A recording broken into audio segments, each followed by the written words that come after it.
Again, y'all, I appreciate y'all for being here. We're gonna go ahead and be here for at least about 2 hours. Let me go ahead and go over to the YouTube real quick.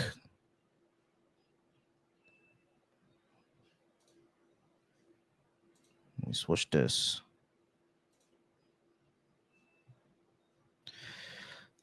All right, y'all, I'm about to drop the links and the YouTube, so I'm about to go live on there right now. I completely forgot to hit the go live over here.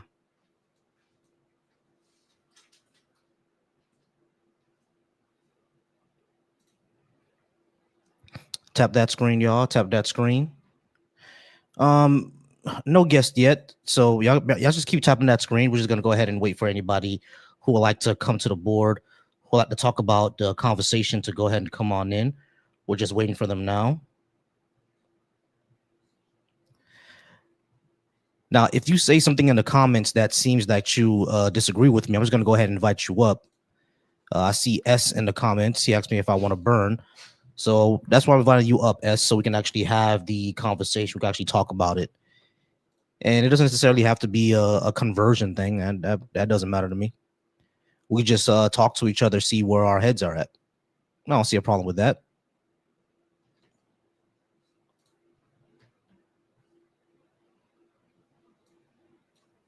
I don't think there should be any problem with that.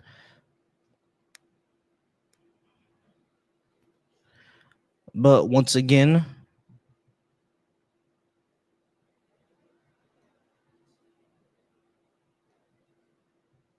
what's going on, Resist? Yeah, we're just waiting for somebody to come up. We have any guests? All right, we have Moral. Moral, how's it going, Moral? Are you at least 18, and do you think you can make a reason to believe in a God? I am over 18, and I don't feel like nobody should, well, my opinion, should be trying to convert anybody, because I feel like people use God as a good and evil thing. So you never know somebody's intentions. So what's the point of trying to convince people to believe in your God? I mean, yeah, sure. But like I would ask this. Do you think, like, basically but like believing in a God, will it like bring you to better places or anything like that? Like under your theology, is conversion something that's important, or it's not? No, I don't feel like, at the end of the day, I feel like we are going to die. So whatever you believe in is going to lead you to wherever you think you're going to end up at. Okay, so so basically under your theology, essentially everybody just goes to whichever heaven, hell, or non-existent that they're gonna go to. Whether Yes. like, so Muslims are gonna go to Muslim heaven and Hindus are gonna go to Hindu heaven, like that. Yes. Okay, like, do you everybody don't have to believe in God? Why do everybody have to believe in God? Because you believe that you have to believe in God. If there's a heaven and a hell, then how would somebody know if they haven't really experienced heaven or hell themselves? Even though people said they have, but yeah, that's exactly my point. I personally don't believe anybody has experienced heaven or hell. Oh, okay. I mean, if you don't believe that, sure. I mean, do you have any particular God belief, or is just No, it's just a generic God? Yeah, it's just the God himself, spiritually, whatever, you know. I'm just not into making anybody believe in what I believe in. All right, cool. All right, not a problem. Hey, I appreciate you coming up more. Thank you. Hey, Rodney, how's it going? Hello, thank you so much for having me. B.A.A.S.H. Yeah, I actually didn't read your comment all the way. I thought you were talking about the Christian God, but you were talking about the Greek and Roman pantheon. Well, specifically the Greek, and I'm not saying that this is what I believe. But I get it. Yeah. But what I appreciate about it is, one, it included goddesses. So it had the female and male divine, right? Two, they weren't all loving. They were not. And you know, anybody can believe in what they want to believe in, but I think believing in an all-loving God in a world which, in order to survive and to feed your children, a plant or an animal must be unalived, doesn't seem very all loving to me. And I can say one last thing about it, but go ahead if you want to say something. No, I was gonna say that's actually a good point. Yeah, like the suffering of creatures doesn't seem necessary to me, right? So it's like I do get that point of like it doesn't seem very loving to create a universe where people or non-human animals are gonna be suffering needlessly and stuff like that. So yeah, I do get that. And the final thing I would say about Greek mythology is that even though Zeus was the head of the gods, there was an entity or a set of entities that Zeus was afraid of, and that was fate. The fates. Yep. Yeah. So, like, I mean, look, I'm not saying Donald Trump isn't afraid of anything, but he sure acts like he isn't, you know. And so, how beautiful is it to believe in a higher power that also believes in a higher power? It's actually pretty amazing. Yeah. Yeah. Yeah. So thank you so much. That's all I would say at this point. Hey, not a problem, Ronnie. Hey, I appreciate you being here. Thank you, sir. Take care. Take care. All right, guys. I'm trying to bring up Goodwin. Goodwin, I'm trying to bring you up. Not sure what's going on there. Maybe it could be your connection, but until then, let's see who else I have up. Did I say, baby? All right. We're gonna bring up Roy, and Jackson.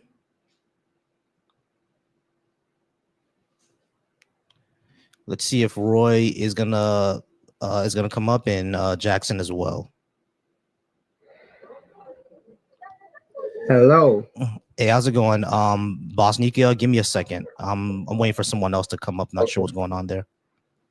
Okay. So I need to ask a question. What's your religion? Say that again. What's your religion is, or there's no religion? What is my religion? I don't have one. Do you have any religion? No, I don't have one. Okay. So then I need to ask a question. Sure. I need to ask a multiple question. Okay, sure. And I'm sorry if my English is bad. It's not my first language. All good. Do you believe in physics? Yeah. Well, and that's not really a belief, right? Physics happens. Yeah, the physics have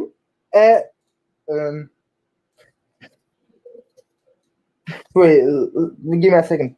Sure. Physics have too much class.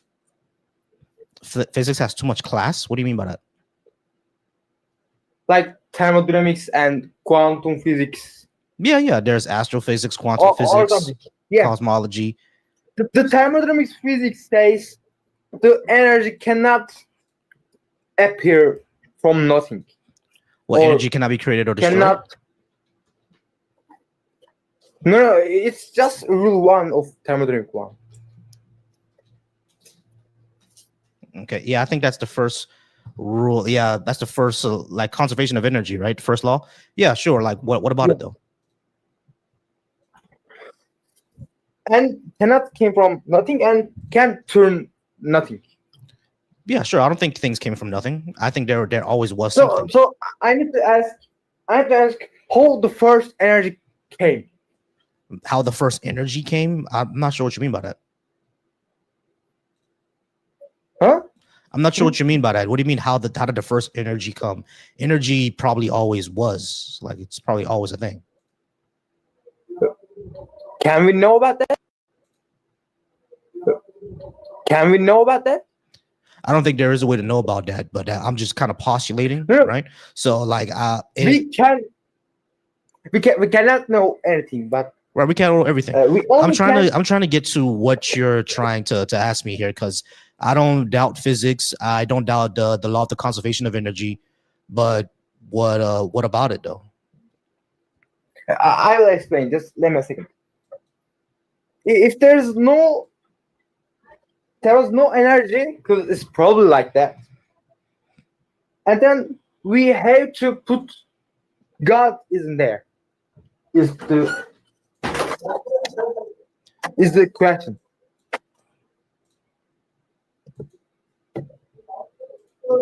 All right.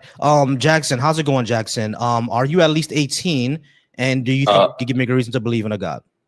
Can we give a quick prayer that LeBron doesn't retire? LeBron doesn't retire.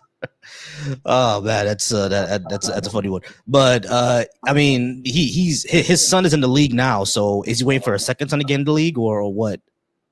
Nah, if he retires, we gotta like retire 23 and like maybe retire even the league at this point. Like, I don't even know. I mean, the thing is, yeah, NBA has gotten pretty boring. Yeah, I mean, I've been missing a whole bunch of games. Are we even in the playoffs right now? I'm not even sure if it's a playoff season. Yeah, it's boring, bro. But yeah, it's just one of those things. Give me a second. A Goodwin, I invited you back up. Go ahead and come back up whenever you have time. But yeah, Jackson. So do you think you give me a reason to believe in a God? I mean, hey man, just give it a chance, you know? Like, there's got to be a reason. Like, if you're making a whole live stream about this, you got to be like kind of wondering about God, you know? I mean, yeah, the reason why I do these is typically for two reasons. Number one, it's a hobby of mine. I like to talk to people. But the other second thing I do it for is because there are people who look like me, who are in my position, but are afraid to speak their mind. So I know that I can speak it for them, and we need to normalize this discussion of people who look like me to actually speak about the situation because it does affect our daily lives. How does that affect your life? Just like when? Well, if you look at politics right now, Christian nationalism is a huge thing. The president of the United States just signed an executive order where anything deemed anti-Christian is now kind of like terroristic, right? So that kind of seems crazy. So even me doing this live stream, they can call me a terrorist. That's pretty terrifying for them to do because of how vague he writes his executive orders, right? So that's number one. We need to push back against this. That's how it affects us. Also, it didn't happen to me, but you'll hear like from other people who are non-believers that their entire family or friends turned their back on them because they didn't believe anymore. Yeah, I mean, so because of that, we need to talk about this more, and that's how it affects us. Have you ever given it a shot? You know, like I grew up Christian. Sorry, what'd you say? I grew up Christian. So what changed? What made you not want to be a Christian anymore? I had no reason to believe that is true. I mean, this took over 10 years for it to happen, but really, I had no idea what. I had no clue. I said no clue. I had no reason to believe that is true, and I also didn't need it for my life, basically, to have morals, purpose, drive, anything like that. I didn't need it. So because I didn't need it, and there was no reason to believe that is true, I just didn't believe it anymore. You didn't like feel anything when you were a Christian, or like nothing? Of course I did. But the thing is, what I learned is that those feelings can be replicated, right? Like the same feelings that you'll get at church, you'll get it at a Journey concert or seeing Michael Jackson. You know what I'm saying? So you can get those type of feelings everywhere, basically.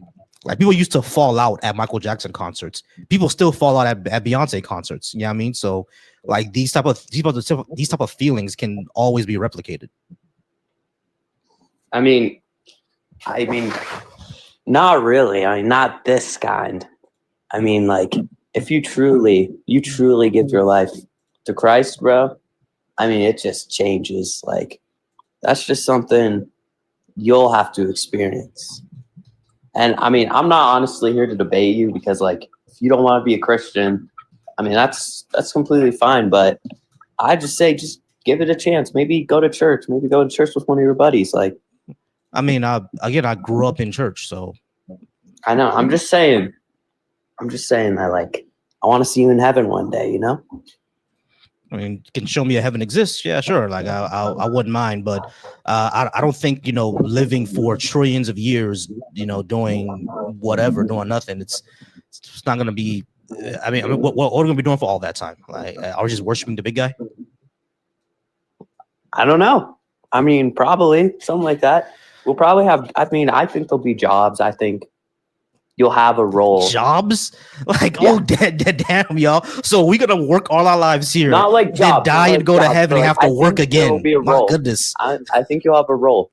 Like my angel wings are gonna be falling down every time I come back from work, and I have to watch after my angel kids. Like, it's just weird. No, but like you'll have a role in heaven. Like, why? Why do we have jobs? Why I can't just explore the universe? Why?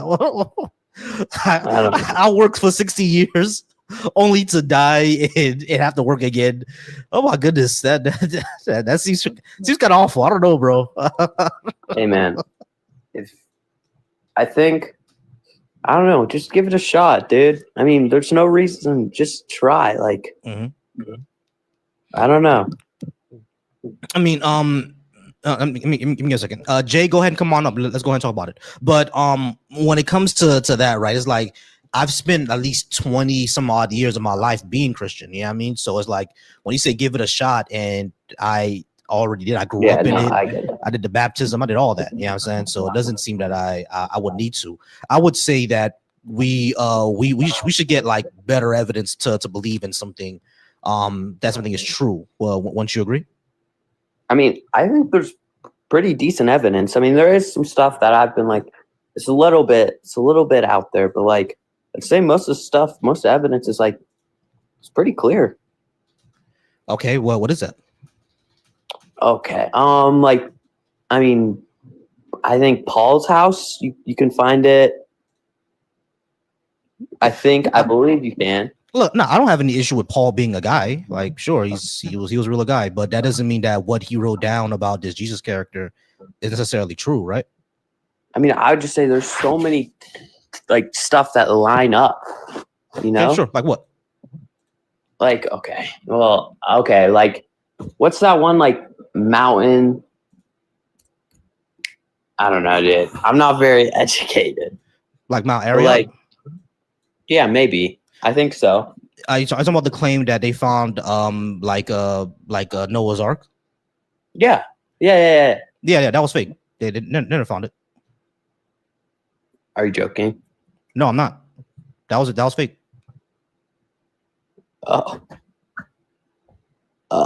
Yeah, Ron Wyatt is a liar. Even like Answers in Genesis have said that Ron Wyatt is lying. He never found he never found Noah's Ark or the Ark of the Covenant. He never found any of that. He's a liar. Other Christian organizations have called him out for this. Wait, word? Talking about Ron Wyatt. The claim that you're talking about is that they found Noah's Ark on top of a mountain. They never actually found that. Ron Wyatt was lying. He also said he found the Ark of the Covenant. He's lying about that too. Ron Wyatt is a liar. Other Christians, let me just check that. Other Christians have said that he's lying. He's not telling the truth. Even if you don't go off of them, like the people from that area, I think it's like the University of Turkey or something like that. They've even said that no, this is not Noah's Ark. They've said that like it can't be everybody's against him, right? Like he's lying. Okay. I mean, I'll look into that, but like, I'd say like another thing is like, there's so many books of the Bible, and like, what are the odds these all match up from different people, and they're all the same?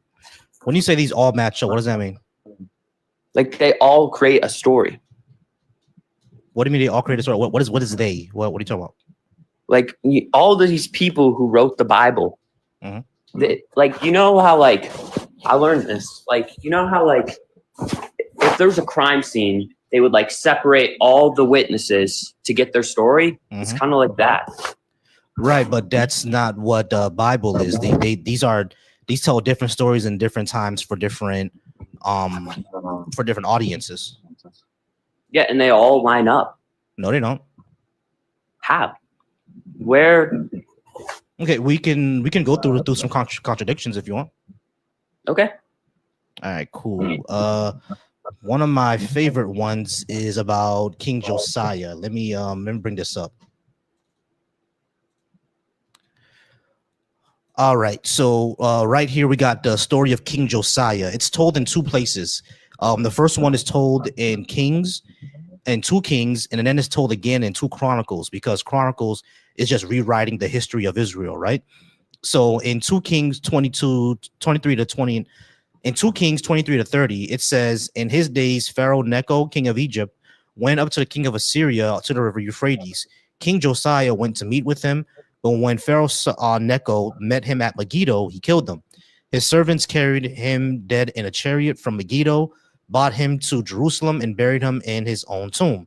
The people of the land took Jehoahaz, son of Josiah, anointed him, and made him king in place of his father. So in 2 Kings, Josiah dies in Megiddo. Now, the same story is told in 2 Chronicles when they're telling the story again about the history of Israel. It says here, the archers shot King Josiah, and the king said to his servants, take me away, for I am badly wounded. So his servants took him out of the chariot, carried him in the second chariot, and brought him to Jerusalem. There he died, and he was buried in the tomb of his ancestors. All Judah and Jerusalem mourned for Josiah. So we have 2 issues here. Number one, in the first story, it says the Pharaoh of Egypt is the one who shot King Josiah. And in the second one, it says that the archers shot King Josiah, not the Pharaoh. It also puts his death in 2 different places. In 2 Kings, he dies in Megiddo, and in 2 Chronicles, he dies in Jerusalem. Which one of those is correct? What did you say the verse was? 2 Kings 23 to 30. Okay. I'm just going to check just because, like, I mean, that is.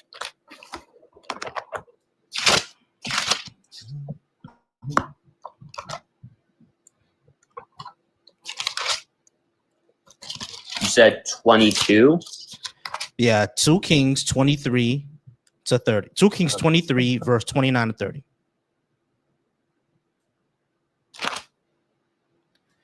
I mean, did you want me to put it on the screen or something? I mean, yeah. I mean, you can. I mean, that is. Yeah, if you could, I'm looking into it too, but I can't switch apps. Can you put it on the screen? All right, give me 1 second, guys. I'm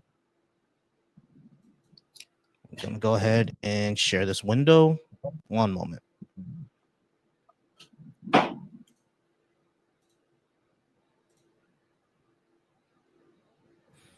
Give me 1 moment. I'm bringing it up right now. Okay.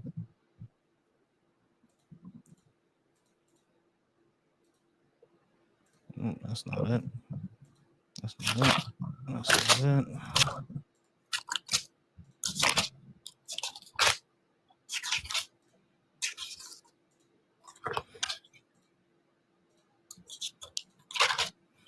All right. Hold on, yeah. I know exactly what to do.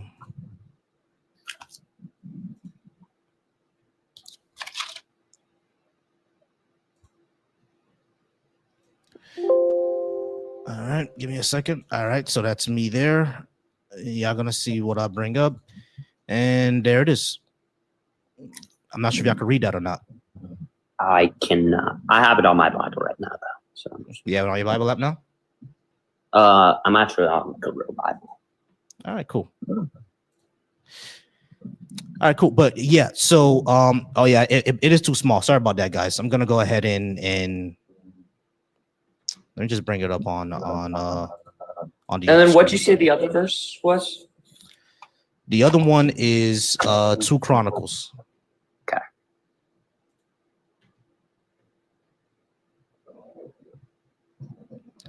All right. Here's the thing. We don't gotta go through all that. I literally read it. So what are we trying to find out here? I'm just fact checking it because that is. I mean, if that. Give me a second, man. I think the one of the ones is like talking about from the perspective from the enemies, right? I would say that the enemies that struck them down at Megiddo, like from that point of view, yes, like because that's where they initially killed him, right? Or struck him down, who was at Megiddo. However, when you look at the second verse, you can just say maybe he died in Jerusalem.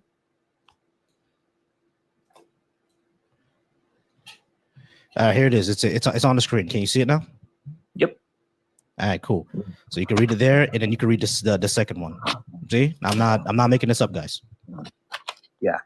Yeah. So it's contradictory information. Those two things contradict each other. So did he die in Jerusalem or did he die in Megiddo? I would say that the fuller picture shows that he died at Jerusalem, but I wouldn't say it's contradictory. I would just say that it's explaining that the enemies of that they were at war. Jonathan, it's not your turn yet. It's Jackson's turn to speak. Actually, Jackson, you got about 5 seconds, and then we got to move on. Did you want to add anything else? Nah, man. God bless, man. Not a problem. All right, Jonathan, I'm sorry to put you on mute, but I am going to get to you in a second. But I have a person over on my StreamYard. Give me 1 second, y'all. All right. Name is Kazabon. Is that correct, Kazabon? Yes, that's correct. Can everyone hear me? Yeah, we can all hear you. All right, Kazabon. Are you at least 18? And did you disagree with what I have on the board? Yes, I am at least 18. From when you say what you have on the board, could you just reiterate it one more time? On the board, I have, can you give me a good reason to believe in a God? Do you want to believe in a God or do you want to believe in the true and living God? What does that mean? Well, there's a God is, I could make a statue for you and say that this is a God. I can show you several miracles that the statue can indeed perform. And I could say that this is the God that I worship and it's a God. Or I can lead you to the true and living God. All right, but when you say true and living God, can you actually prove that to be the case? Where do we find information about the true and living God? I don't know. You got to tell me. You're the one who believes it. Oh, okay. Well, we can find all that information contained within the scriptures. What scriptures? The Bible? Yeah. Why should we accept that as true? Why should we not accept it as true is actually the question. Because it's simply making a claim. That doesn't mean that because it says something is true. If I were to tell you that I have $10 billion in Trinidad, quit your job and follow me there, are you going to quit your job and follow me to Trinidad because I told you so? If I believe you, yes, I will quit my job in Trinidad and come get some of that money. You realize, Kaz, that makes you extremely gullible, and that's how people get tricked all the time. I would say no, it does not make me gullible. All right. How does it not make you gullible, Kaz? Can I just not be lying to you? All right. Yes, you can. Okay, right? Great. However, so saying that if I believe you, I'll quit my job and follow you. That makes you gullible because I'll just be lying to you. No, it doesn't make me gullible, bro. So, Kaz, if you believe anything somebody tells you, that makes you gullible. That's the definition, bro. All right. So no. Yes. That would make me gullible. If I the believe definition of gullible, Kaz. Everything that anyone tells me, that is indeed me being gullible. But you're here on live television, you're making a claim, your reputation is at stake, and there is the internet. So I could always say, hey, listen, this guy, he does not have $1 million. He is broke. And now I'm back in Trinidad, and this is my story about it. Not so? Hey, Kaz, you know what people will tell you? They will tell you, why would you believe someone who just told you something? Everybody will ask you that question. Everybody will ask you, why did you just believe him? Because I decided to trust what you were saying is true. Which makes you gullible. No, it does not. That's the definition, right? bro. Kaz, Kaz, we got to go down this line. What is the evidence that what this Bible says is true? That's what I'm trying to get you at, bro. It makes you gullible to just believe something anybody says. All right. Okay. Do we live on Earth? Do we live on Earth? Evidence, bro. What's the evidence? Yes. Do we live on Earth? That's not evidence, bro. I'm asking you for evidence. Is there evidence that we live on Earth, on our planet Earth? Is there evidence for that? Yes. All right. So the claim that the Bible is making is that in the beginning God created the heaven and the earth. That doesn't mean he actually did it. It doesn't mean that, but until the evidence appears, because this claim, the evidence has already appeared that that's wrong. The evidence already appeared that that's wrong. We know that stellar. We know about planetary formation and we know about stellar formation. We can actually look into telescopes and see planets forming around other accretion disks. So we know what the Bible is saying is incorrect. How is that incorrect? Because The Bible simply says in the beginning he created the heavens and the earth, and they put the creation of the sun before the earth. I mean, the creation of the sun after the earth, which is incorrect. All right. The sun is older than the earth. You can't have night and day without a sun and the moon.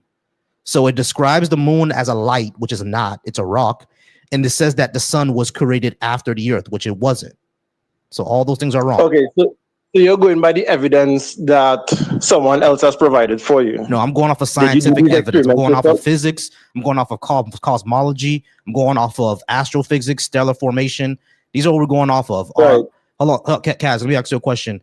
Do you have any expertise in stellar formation, astrophysics, cosmology, anything like that? Expertise? No. Exactly. Just basic understanding. And I don't either. So if neither of us have any expertise on this, but the people who do have the expertise says that this is what the evidence shows, how can then you say it's wrong? I'm not saying that is wrong. Okay, cool. So if stellar formation is correct, the Bible is wrong. That's incorrect. Okay. The Bible says that the sun was created after the earth. According to stellar formation, that didn't happen. That's not possible. So which one is correct? They can both be correct. How can they both be correct when one says one was made on at this time and the other one says it's made at a completely different time? They can't both be correct. The sun can't exist before and after the earth. That makes no sense. The sun as it pertains to this earth can indeed exist after its creation, right? And then the rest of the heavens that are now being formed that we can see. Guys, listen to me a second. Listen to what I'm saying. My older sister can't be both born before me and be born after me. That can't be the case, right? So the Bible says that the sun came into existence after the earth. Stellar formation doesn't say that. So they can't both be right. Does stellar formation account for the creation of the earth that we are currently on? Yes. So you're saying that we could measure the earth before it was created? No, that's not what I said. Exactly. Exactly. That's what you're saying. No, it's not. I'm talking about ages, bro.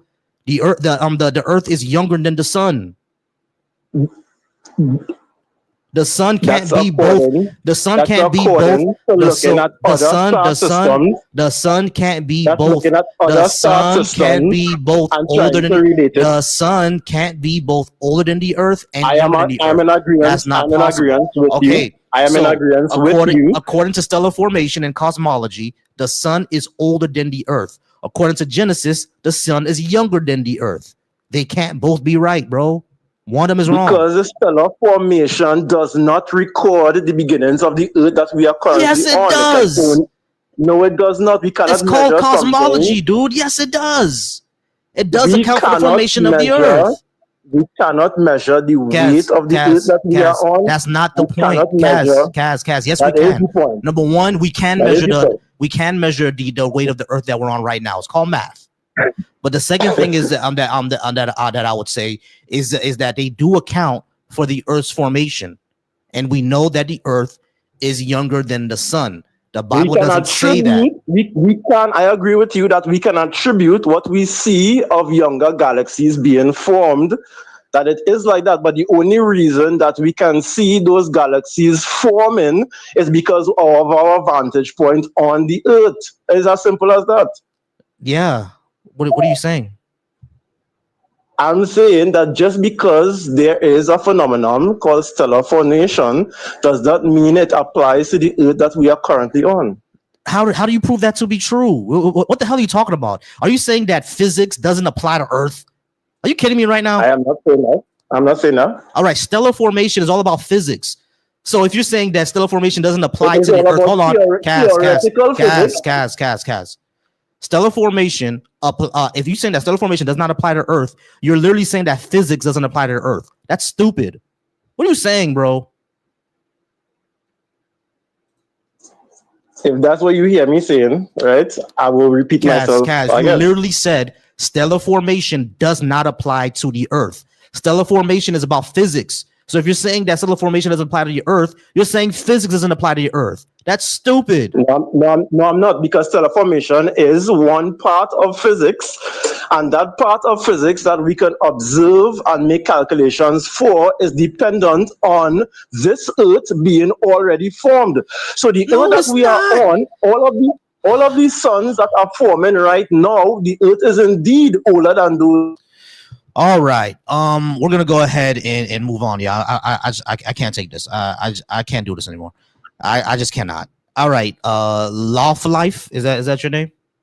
Yeah, it's Low Life. How you doing, brother? I'm all right. I'm all right. You said Low Life? Yeah. I'm not sure why. I don't want to call you Low Life, but okay. All right, Life. We can go ahead and keep talking. Are you at least 18? And do you think you give me a reason to believe in a God? Yeah, I'm 24 and I am a Christian. Yeah, I mean, I think looking all around you, I don't know how you would say nothing came from. I mean, everything you see around you came from nothing. I don't say that. I mean, so where did it all start then? And to go back to what the last guy was saying, I mean, the first day, God said, "Let there be light." So there's your light source, buddy. Like, I don't know where the confusion really is. We know. I know he said, "Let there be light," but one of the verses also say that the sun was formed after the earth. That's not true. Period. So the Bible is wrong. So the second thing that I would say what your question is, where did everything come from? Depends on what you mean. Are you talking about the earth? You're talking about the galaxy? You're talking about existence in of itself? Because existence in of itself, we don't know. But we do know that the universe expanded from a hot dense state or the singularity. And when it comes to something like the singularity or hot dense state, that just means that this is a part of our universe that we simply do not understand yet. Essentially, our understanding of physics and space time it breaks down at that point where we is at a point where we don't know what we're talking about. You see what I'm saying? The singularity. So that's where everything expanded from, and that's essentially where it all came from. If you need like more information on that, you should probably talk to a physicist or an astrophysicist. I can only give you the bare overall. But since I'm assuming that you're also not an expert in quantum mechanics and particle physics and astrophysics, then there's no way none of us can talk about this in depth. You know what I mean? So at this point, we're both at a standstill. Can you tell me what a cat is? Yeah, a cat is a feline. Are you a cat? No, I'm Homo sapien. Okay, so then you're kind of contradicting yourself. I mean, No, you don't have to be an astro scientist to talk about astro. That's not what I said. That's not what I said. That's kind of exactly what you said. No, it's not. I said none of us can talk. It's okay. No, we can completely dodge life. That's not what I said. I'm not gonna sit here and lie about what I said. What I did say is that neither of us can talk about it in depth because we don't have any expertise on it. We're gonna hit a wall at a certain point. That's what I said. I didn't say we can't talk about it. Yeah, let's talk about it. All right, fine. What do you want to talk about? Because we're gonna get to the point where neither of us are gonna know what we're talking about. So what do you want to talk about? We can go back to the initial statement where, I mean, on the first day, the expression "let there be light" was used. I mean, that was a meaning sense of a light or a light source, right? But in the same sense, the sun and moon and stars were also included in the heavens. The moon isn't a light. In Genesis 1:1. The moon isn't a light. They were created on the first day. Life. The moon is not a light. Are you kidding me right now? You're saying the moon does not produce light? No, it doesn't. It reflects light. Buddy. Maybe we do disagree on that. Hey, life. The moon. Hey, life. The moon is made of a rock. Rocks don't produce light, my friend. Okay. The moon reflects light. What the entire fuck are you talking about? This is what I mean, bro. The moon reflects light, bro. It doesn't produce light. Right. Are you gonna? You really want me to sit here and not have a conversation with you when you literally sat up here and said that rocks make light? First of all, I didn't say rocks make light. You just said the moon produces light. The moon is a rock. It doesn't produce light. Yes, it does. It's literally called moonlight. All right, you're an idiot. About? You're a moron. You're a moron. All right. Stir, how's it going, Stir? I appreciate you being up. I think you're a friendly of mine, though. Hi, yes, I am a friendly. I just had a question. And hello. Hey, how's it going? Good. So I see that you're Haitian. Mm-hmm. And as someone who is also Haitian, I'm really curious, and I don't plan on staying up for very long, but how do you approach this subject with your family? Because I feel like Christianity is very strong in the Black community, but in Haitian community, Oh boy. oh my goodness. Oh boy. Yeah, it's actually very, very hard. It's very hard because like for some reason anything that I say or try to talk about, it's going to offend someone. It's going to offend somebody. You know what I mean? Like me and my sisters have gotten into like hour-long, like 6-7 hour-long discussions about this. And always going to get to a point where if I doubt something or if I bring something up, et cetera, it becomes a yelling match. You know what I mean? And like is at the point where I like at this point I don't even want to talk to y'all about it anymore because it's just one of those things where you get tired of it. You know what I mean? I just tell them that listen, I don't believe this. You can believe whatever you want, and if you want to talk to me about it one day in a calmer fashion, we can talk about it. But not right now. I'm not going through a 6-7 hour conversation with you. I'm not doing it. Do they treat you any differently? They don't. No, they still love me. They still pray for me, all that good stuff, which I don't mind. You can because I know like praying is something that they do for their own comfort, and they're trying to comfort someone as much as possible. You know what I mean? So praying for them is really all they know. I don't mind that. So yeah, they still love me. I just talked to my sisters like yesterday, seeing how her finals were going, but she's in Howard. You know, my sister is studying to be a dentist. She's in Howard. My other sister, she's about to have her first baby with her husband. I mean, she lives down in Tamarack in Florida. So yeah, we also love each other. You know what I mean? The baby shower is coming up in July. I'm gonna be there. You know what I mean? So that reminds me, I got to order the car seat. So that's what I'm planning to get. I'm trying to get her a car seat. So yeah, so I'm gonna order her that. I mean, yeah. So yeah, it's all still good. It's just that I told them me not believing anymore doesn't make me a different person. Now, of course, they say it's gonna be hard for me to find a wife that makes sense. You know what I mean? Finding someone that makes sense, but I found one, and she's agnostic too. So it was difficult, the dating scene, but it wasn't as hard as they thought it would be. That's also very interesting. May I ask is your wife Black? Yeah, she is. She's Jamaican. And Christianity is pretty hard there too. Yeah, it is. It is. She told me her mom went to a Catholic school growing up. I didn't even know Jamaica had Catholics.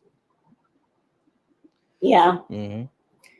And are your parents still in your life? Do they know? Yeah. They know. They're more on the line of, you know, you can't be Haitian and not be Christian. So they think I'm gonna come back to the fold one day. All that bullshit. So.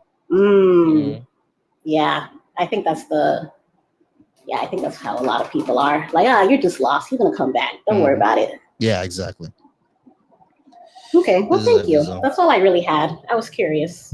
Yeah, no problem, man. I appreciate you being here. I'll come back anytime. All right, guys. I have Albert on my stage. What was the name I just saw? Millie, give me one moment. I do have another guest on the stage on my YouTube. I'm just gonna talk to them real quick. All right, I'll be right back with you, Millie. Albert, how's it going? Are you at least 18? And do you think you give me a good reason to believe in a God? Albert.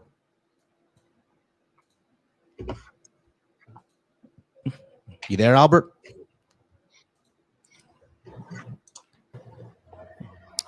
All right, Albert, come back another time. All right. Hey, yeah. Oh, there he is. So there actually, he is. There he is. I'm All right. also not religious. Hello.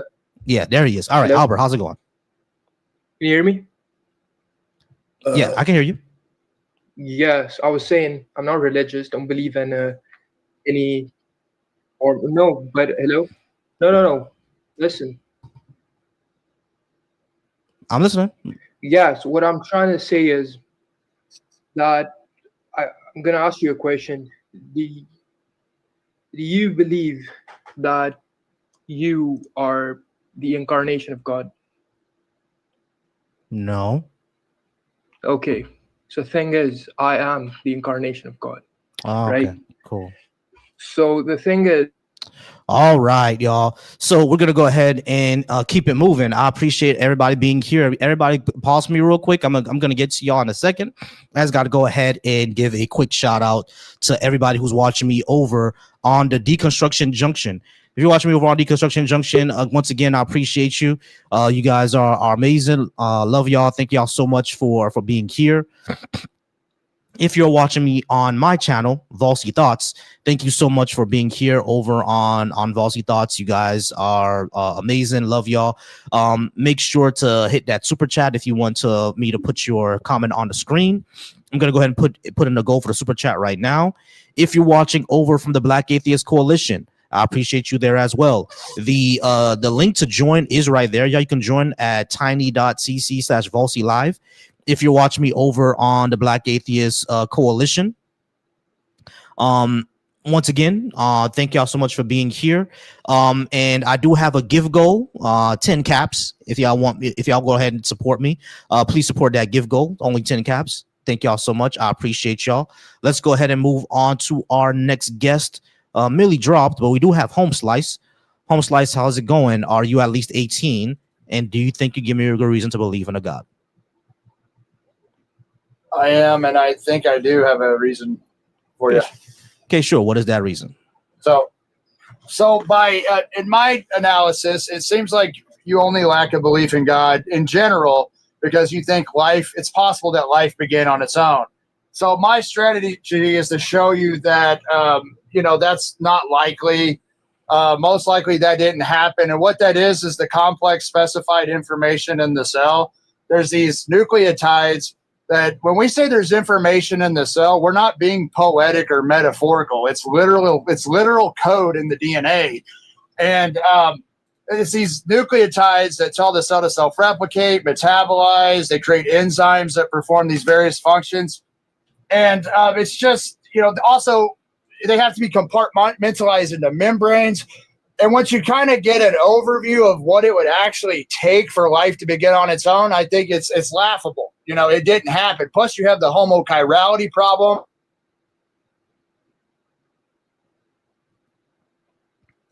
Get up a little bit. There you are. All right. Yeah. There? So I broke up for 1 second. Yeah. I hear you. All right. Let me ask you. Like all of this, I'm not an origin of life researcher, right? So like I'm not sure if I can properly basically discuss any of this. But yeah, there are some gaps in our knowledge.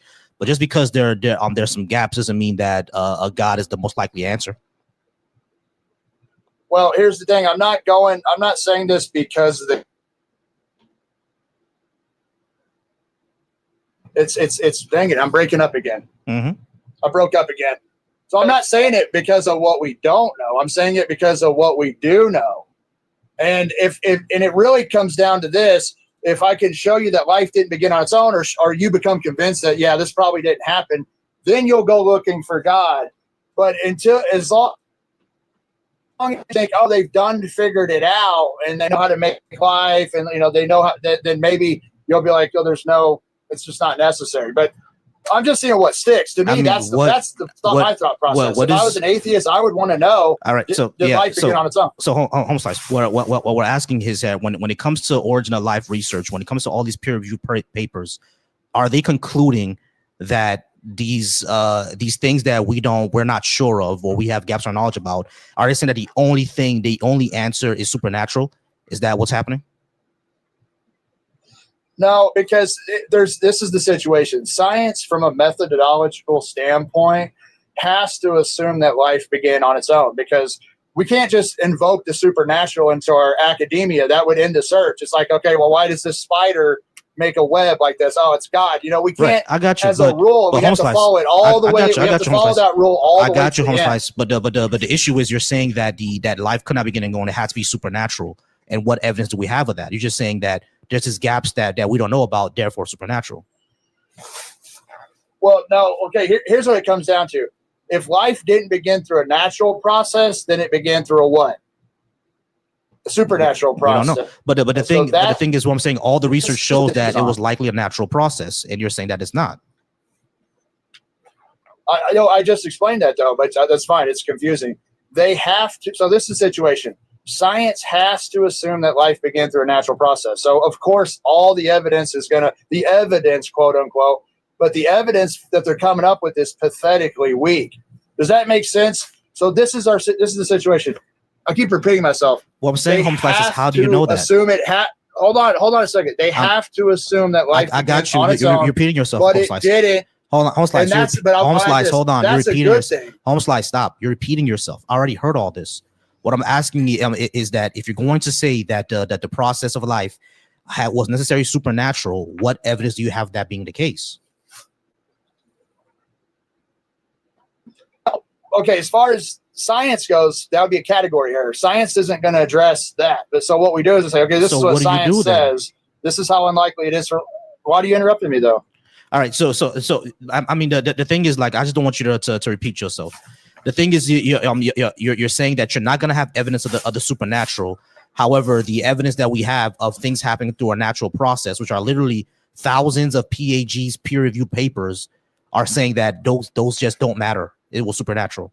Like, what are we? I don't know. What are you talking about? What papers are you talking about? When it comes to origin of life, right? You understand that origin of life research has like a huge body of evidence, right? Like they're printing out papers like almost all the time. No, it doesn't. No, it doesn't. So you're just assuming that. You've already said. So what's the evidence for it? You tell me personally. Don't look it up. Mm-hmm. You tell me off the top of your head. What is the evidence for abiogenesis? There's the most famous one, of course, the Miller-Urey, and there's been updates to that right after the Miller-Urey experiment as well. So what did the Miller-Urey show? Miller-Urey shows that under the conditions of early Earth, organic material can form. Now, do you think that it's all organic molecules? Do you think organic molecules are alive? Not yet, no. Because that's the thing about life. When there's something between life becomes non-life, that's a gap in our knowledge. Sure. Now life is probably an emergent property, right? But when it comes to that, those type of papers, I wouldn't be able to give them to you. But organic material to life, yeah, I agree with you, are two different things. We'll have to that gap of right. when So it becomes let organic. me explain something though. It's not known yet. Let me just throw something out there. So the Miller-Urey produced both left and right-handed monomers, and this is basically useless sludge because life primarily uses left-handed monomers, and this is called the homochirality problem. They don't know how just through an unguided process, nature, quote unquote, knew how to separate the left-handed from the right-handed, and the homochirality extends to other things. The Miller-Urey doesn't help you. This is what I'll tell you. Right, but the thing is, like, I'll give you not only. Hold on, I'll give you the. So home slice, yeah, I get that, right? But what I'm saying is that you're going into a God the gaps thing. Just because we don't know how this happened or how life came to be or the homochirality problem doesn't mean that the supernatural is now the explanation. We just don't have an explanation for it yet. If you came to see that, if you came to be convinced that life beginning on its own is highly unlikely, and you're like, no, I just don't believe that, then you go to God. If it either became through a natural process or a supernatural. Now, in and of itself, before you interrupt again, in and of itself, no, it doesn't prove it.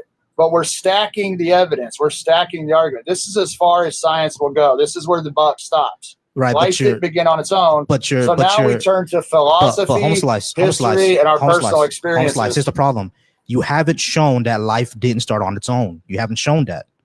All you're saying is that Are you saying that the evidence that we have now doesn't explain things all the way? Yeah, of course it doesn't, because we weren't there. We have to go back and do a lot of chemicals and things like that, right? We got to do a lot of chemistry, a lot of physics to understand it. So yeah, sure. The evidence that we have now doesn't explain all the process the entire way.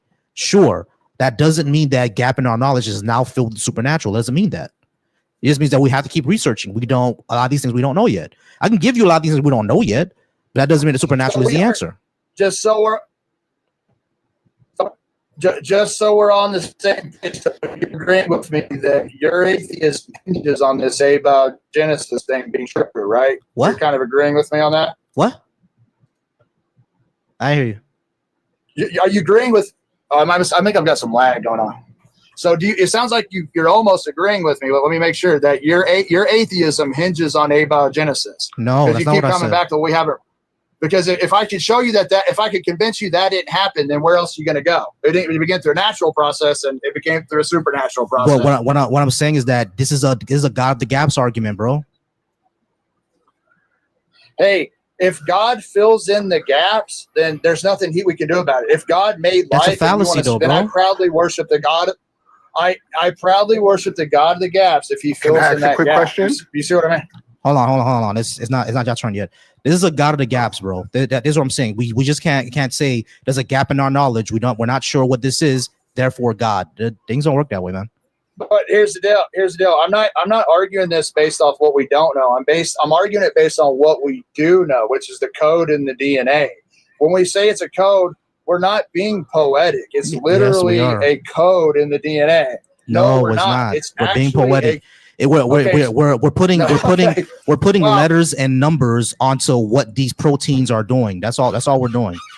These proteins do things. We're putting letters and numbers into it. So like listen, there is no protein that is shaped like a D, right? That doesn't happen. Like there's certain proteins that do things, and we put letters and numbers onto them. The proteins themselves are not letters and numbers, are they? That's not what that's different. That's not what I'm saying. I'm saying it's actually AUGTC nucleotides arranged in a specific sequence, a code that tells the cell what to do. Now, the sheer it's astronomically absurd to think that all this came together inside of a membrane, compartmentalized in a membrane to start life. All right, so how do you? It's not what we don't know; it's what we do know. All right, so you said that was impossible to happen. How do you know that? You're just saying that it was. It happened, so definitely it's possible. So what do you mean that it wasn't? No, you're assuming. You're assuming that it happened. You're the one that you're assuming. Information arose. You're the one that's assuming here, my guy. You simply said that all these things coming together, it's impossible. Okay, look, I'm answering your question. I'm answering your question. You're the one who said that all these things coming together, it was impossible for it to happen any other natural way. That's an assumption. You have no evidence that's true. Let me say this. We've only observed sequences like this coming from a mind. Okay, codes like this coming from a mind. No, we haven't. We haven't observed it. We have it. We have it in our bodies, like you just said. Outside of a living system, it's already a living system.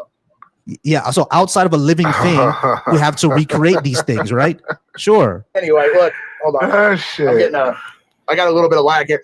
But anyway, that's all you're going to get from me. I'll throw you that bone, and I'll leave some resources down in chat. We wish you well. Thanks for having me on the show. All right. All right, guys. I have Brandon on my stage over on the YouTube, but I'm going to get to Brandon in a second. Brandon, you're in a queue. You're going to be right after – who are you right there? You're after Wisdom. All right, so I have LeBron. I have Wisdom. Then it's going to be you, Brandon, and then I have Awoke and Looking. All right, let's talk to LeBron. LeBron, how's it going? Are you at least 18? And did you think you give you a good reason to believe in a God? So first of all, I'm critical of both positions, either for or against. But I just wanted to discuss something that I found interesting that I've been reading these days, which is, first of all, the existence of transcendentals. Do you believe in anything metaphysical? What do you mean?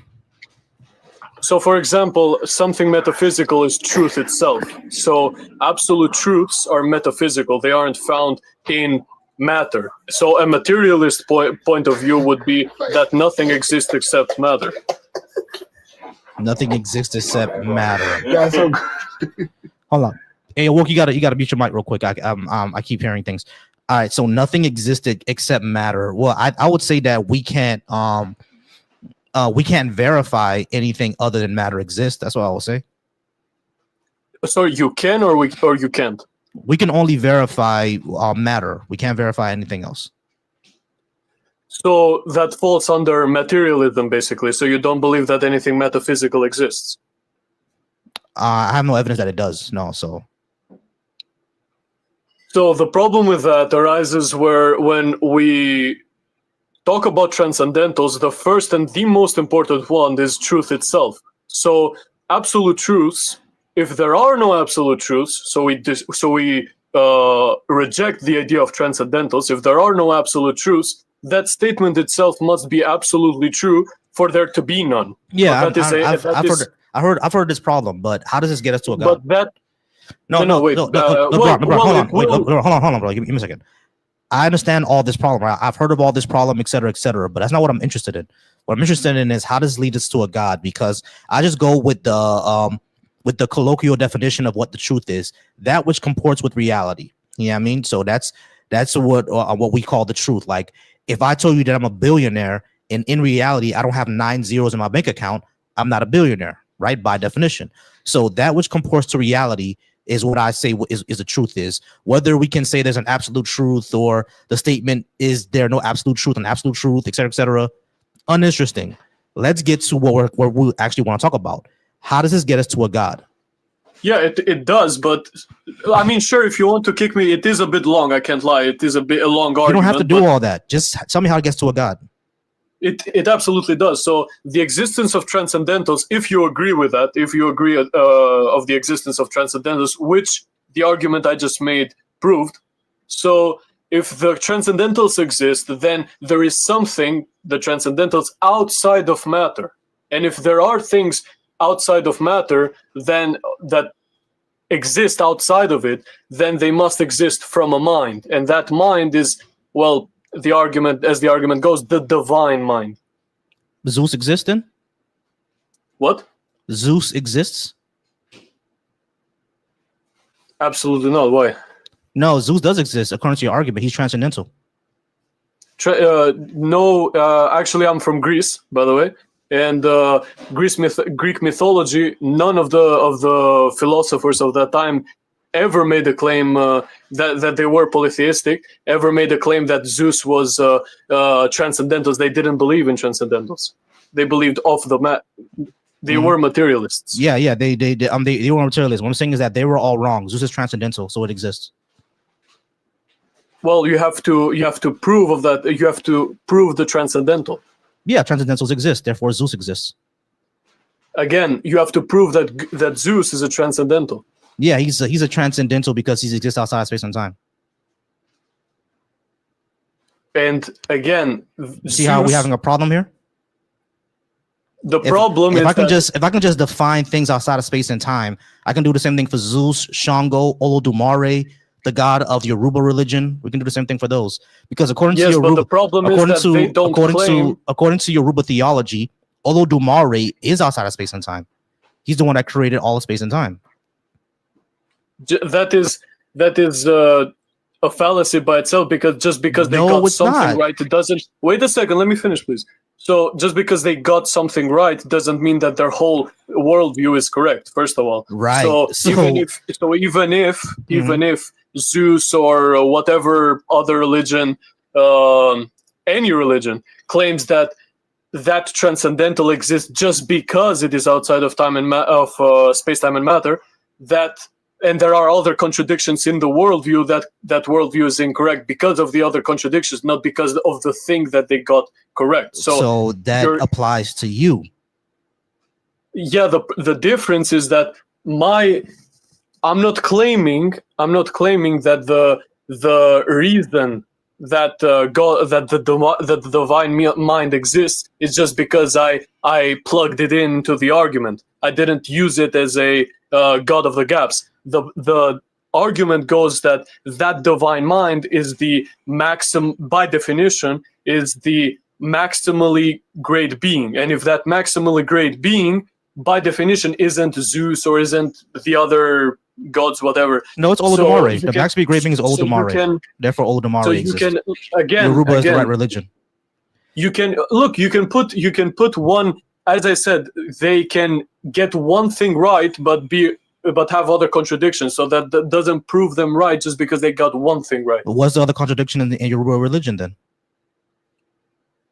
Look, I'm educated in others, so such as Islam. I can refute Islam. I can refute Catholicism, Protestantism. I can refute those. But I don't know about that specific religion. But if there are contradictions in its worldview, just because they got one thing right doesn't prove they all have contradictions.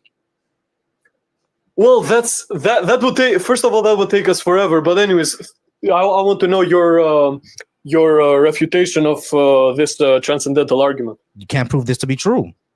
You can't prove transcendental exists. Wait a second, but we proved in the beginning that transcendentals do exist. How? We didn't prove that. You just said that they did. Okay, yeah, no problem. I can say it again. So the proof that transcendentals exist, we can just go to the most fundamental one, which is absolute truth. So if absolute truth, the thing, we don't know if absolute truth exists. Yeah, let me finish because you'll understand why. Truth is just a concept this. that we came up with to like a label that we came up with to things that comport to reality. That's all truth is. You're making making truth a thing onto itself. How and there's no evidence of that either. You're making truth an abstract concept that we came up with in order to explain what comports to reality as a thing onto itself. You have to prove that it's a thing onto itself and not an abstract that we made. Sure. So I'll give you the initial argument and then the other against the thing that you just said. So the initial argument for the existence of absolute truths and by definition transcendentals was that the absolute truth, so the statement itself, there are no absolute truths, must be absolutely true itself for there not to be any. So it is a circle, it's something illogical. It's like a square triangle. Anyways, so that was the initial argument. Now your counter argument to that was that that absolute truth does not exist because it is something of our mind. It is something that we conceptualized. But the problem with that arises and is that we just proved that it does exist. And if it does exist, if the contradiction within your counter argument comes from, well, if there are no minds, to conceptualize the concept of absolute truths, then it doesn't exist. But it not existing is illogical, as we stated in the first argument, the initial argument. So that is why your counter argument is illogical. This really didn't. I don't think this. I'm not sure this addressed anything that I even said. All I said was that the word truth is a label that we put to that. Wait, hold on. All I said was that truth is a label, right? You're making it a thing onto itself. And when I'm asking you, how is it a thing onto itself? You went to the philosophical argument of the statement, there is no absolute truth, has to be an absolute truth. That doesn't mean that truth in of itself is a thing onto itself. It's still just a label that we put to comport to reality. That's all it is. And I have a counter argument to that, and I'll explain it again. So the problem with your statement that if it's not a thing in and of itself, if it's not a thing, then it doesn't exist. It cannot be. If you're saying that it is immaterial, of course, I agree with that. I just said it from the beginning. It's a transcendental. It's not found in matter. So if you go on and say that it only exists in the mind as a concept, if there were no minds there, and it wouldn't exist because there would be no minds for it to conceptualize. The label of truth one exists. Yeah, but the problem with that comes from the initial argument that we already stated, that since it must exist, it can't be only derived from the minds. That's because the if problem. there were no minds, LeBron, hold on, wait, stop. Because that's the I problem. understand your position. You just said something which is the entire problem. You said it must exist, and you're not showing how. You're not showing how true. How you're not saying how. I'll repeat it. I'll repeat You're it. not saying. You're not showing how truth is a thing outside of us making the label, outside of human minds putting a label onto reality. Where does truth exist? Again, the initial. Did you understand the initial argument that I made? So I understand the initial argument you made, but you're simply saying that truth must exist because reasons. What I'm saying is that without us putting the label onto reality, a description of reality. That's all truth is, a description of reality. Without us putting that description on it, where does it exist at that point? Again, that's what the initial argument, that's what it was about. If it does exist or it does not exist. So the initial argument, I don't know if you remember it, but if you want me, I can repeat it. Do you remember? What I want to know is how, without human minds, without us putting a label on a description of reality, where does the description exist? Do descriptions exist outside of us, or description exists because we make it exist? Like I put that these are glasses. That's the description for it, right? Without humans, glasses wouldn't exist. So like what I'm saying is that the description, I understand the actual your argument. label. Yeah. So the reason that they are not just concepts and they are not bound by our mind and they aren't, bound by the conceptualization, so the existence of minds, the problem with that comes from the opposite. So let's say if minds didn't exist, to conceptualize that concept of absolute truth, then it wouldn't exist. So, and the problem with that arises from the initial statement that we already, I don't know if you agreed, if you don't, we have to go back to that, but if you do agree, then, and you understood that argument, then it must exist. So if it does exist, it's unbound, it's not bound to the mind, because if it does, then it could not exist. But the possibility of it not existing is, again, illogical. It's an impossibility. But again, you're simply asserting things. You're not showing. Sure. We can go back. We can go back to the initial argument. LeBron. Again, you did the same thing. You just asserted that it must exist. That's all you did. What I'm asking you is, if you want, I can give you the argument outside again. of humans, how does truth exist without us making the description about reality? Since you didn't get the first argument, we'll go back to that, because that's what you asked, right? How do I know that they must exist? Right. So, how do we know that absolute truth exists? Is because if it doesn't exist, that statement itself must be absolutely true. If it is absolutely true, it is in contradiction with the statement itself. It's a circle. It's illogical. So since absolute truth must exist, if we go back down to the counter argument that you made, that absolute truth is it's just a concept. It's bound by our minds. If our minds didn't exist, it wouldn't exist. That's the problem. That's where the problem arises. Right. If I understand our minds didn't exist. I got you. Yeah, I understand that the statement. Let me finish, man. Let me finish. Please. So if our minds didn't exist, exactly, that's where the problem arises. If our minds didn't exist, and thus by your counter argument, basing it on that, then absolute truth wouldn't exist. But the problem with that is that it is illogical. It's an impossibility. It's not existing. Thus, the absolute truths are not bound by our mind, but it is unbound by our mind. It's not just a concept. It's not made up. All right. So like what I'm trying to say is that the statement, there is no absolute truth, is basically the same statement as it's north of the North Pole, right? Because truth is simply just a description of our reality. That's all it really is. That what comports to reality, we label it as a truth.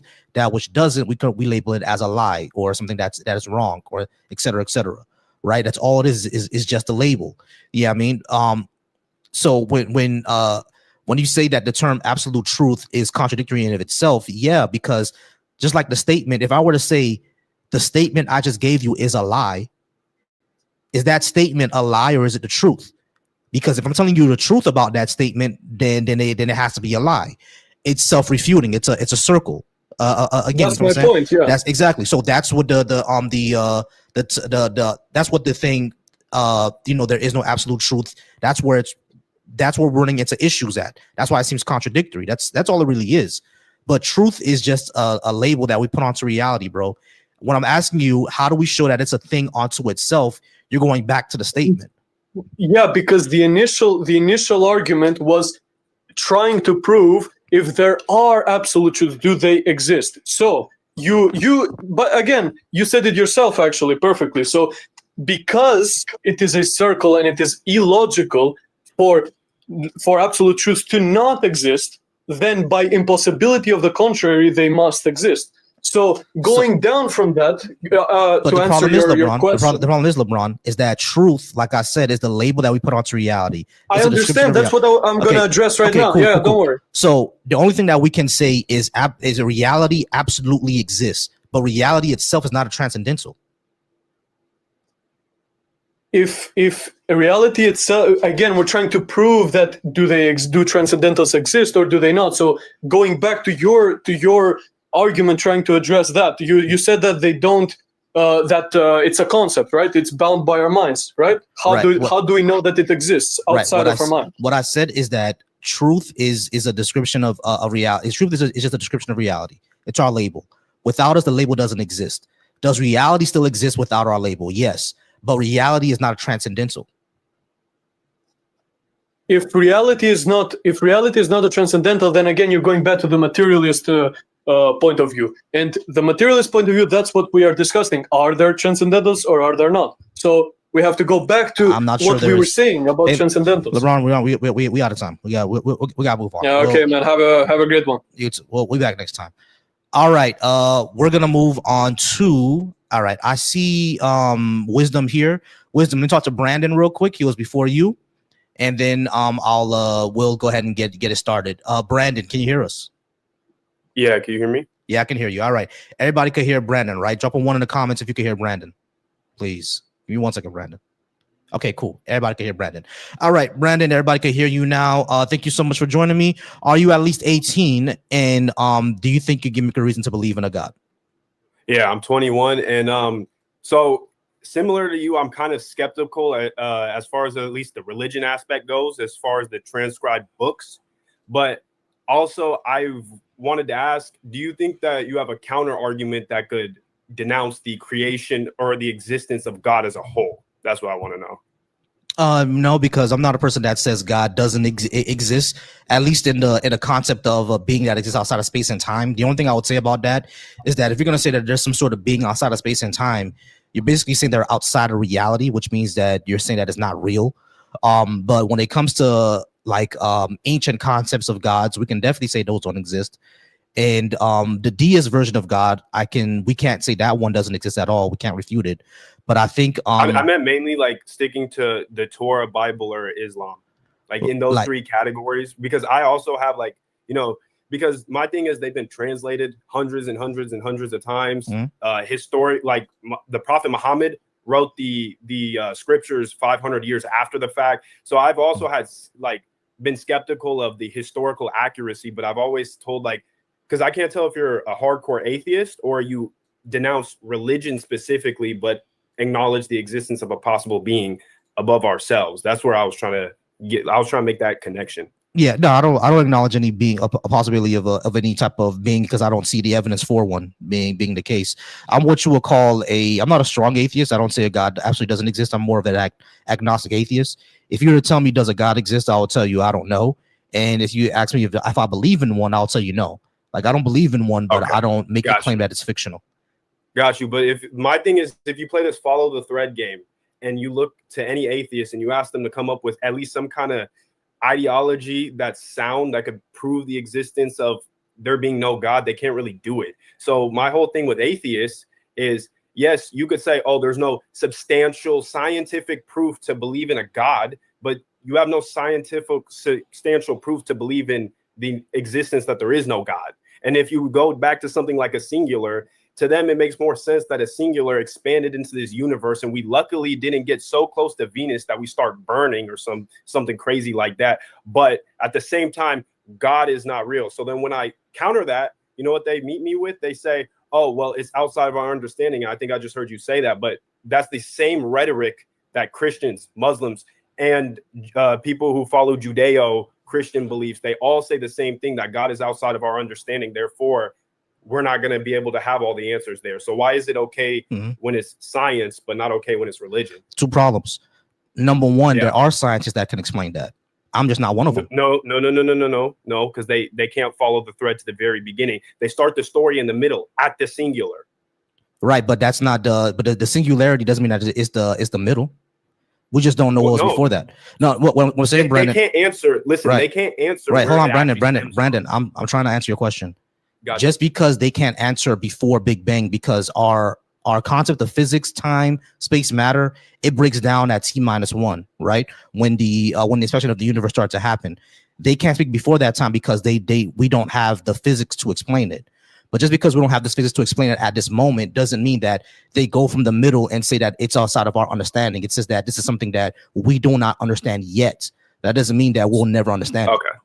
Got you. So to your understanding, how old do you believe the Earth is? About 4 billion, according to geology. Mm-hmm. Okay. And do you know, let's just go with the Bible. How long do you think the Earth is, How old do you think the Earth is according to the Bible? I think there's a few who's the thing? I think not the early church fathers, but a bunch of monks. I forgot what his name was. I'm not sure if it was Thomas No, Aquinas. the Bible specifically. Like they were doing the estimate of the Bible specifically. They came up with like 4,000 to 6,000 years. No, it's so close. Yeah, about 6,000 to 10,000. That's how the estimate of how old the Earth is according to the Bible. Yeah, that's wrong. So, okay. So my thing is, right, we got the ocean, which marine biologists have only discovered 5%. The ancient Egyptian pyramids, they still cannot come up with a sound answer to why they're there, but they can track a singular 4.5 billion years in the past. That doesn't sound very prudent. It doesn't sound very scientifically sound. And do you know how they do it? Do you know how they do that? Yeah, go ahead. All right. So they do this through a series of like advanced math that I wouldn't be able to explain to you. But when it comes to the other claims, hold on. When it comes to the other claims of like the pyramids, we know why the Egyptians did the pyramids. They wrote it down. You know what I mean? So they did it in order to give their kings a tomb or to worship some sort of god. We know why they did it. We even know how they don't know how it's built. Yes, they do. Yeah. They know how they did it. They know how to do it. Yeah. How did they build them? It was built 12 tons. Yeah, it was built from rock quarries, a bunch of basically human muscle, push and pull. You can put a lot of these things on ropes. You can balance them onto a block and then pull the blocks. Like we know how they did it. It was engineering. We could not do that today with that much manpower. No, there's literally a pyramid in Las Vegas. They could not rebuild the same Egyptian pyramids, which each bridge being 12 tons. They could not. Yeah, they can. We have machinery now. We have machinery now. We can do that. I don't think they could rebuild that. But even still, what about we literally have machinery. Biologist, the 5% of the ocean being Brandon. We made a tower. We made a tower that goes in. Hold on. We make towers that go into the clouds. The Burj Khalifa, which is way taller, and has a larger base than the pyramids of Giza. And you're saying that we can't do it? Yeah, we can.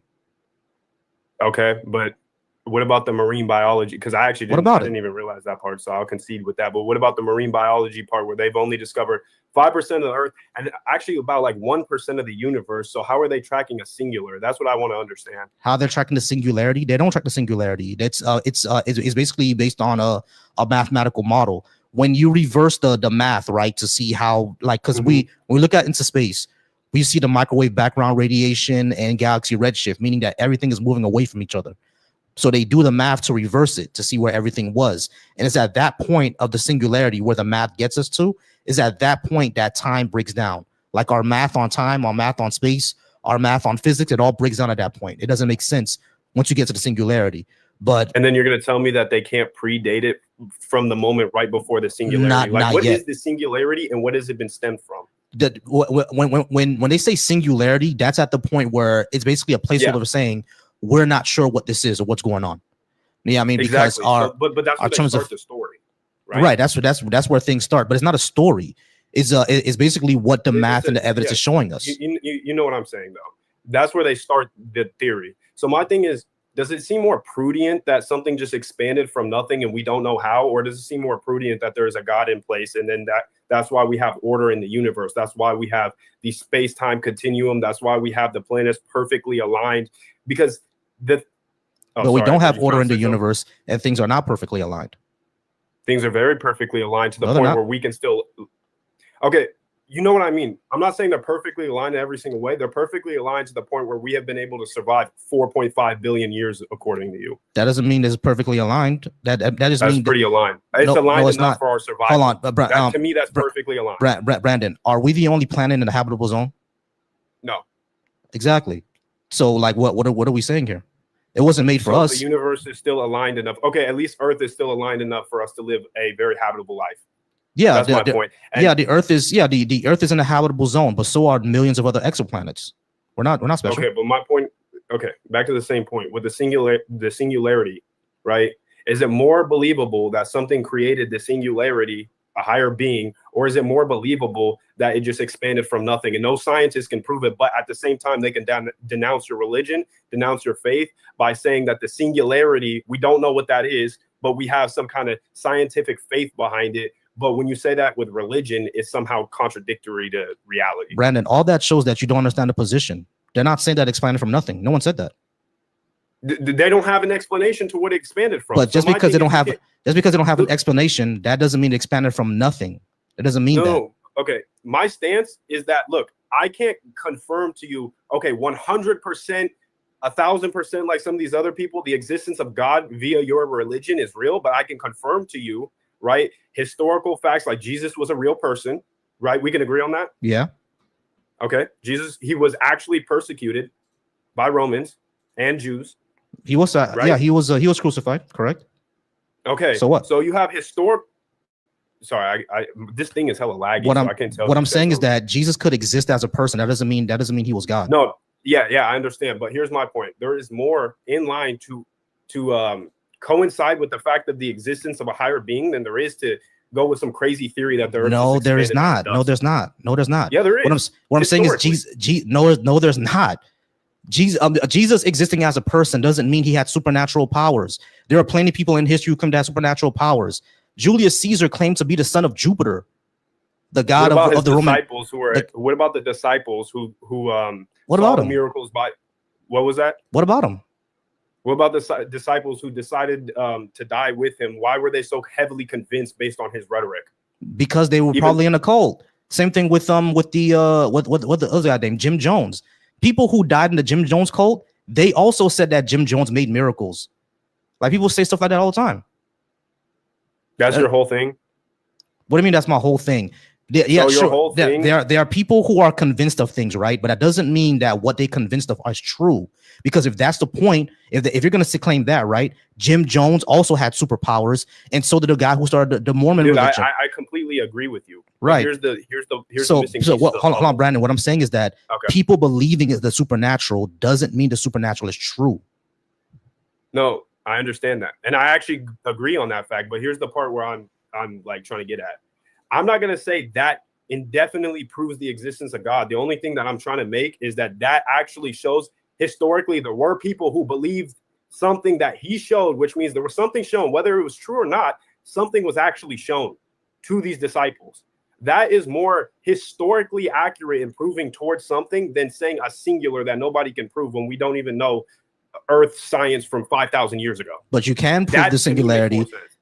Here's the problem, Brandon.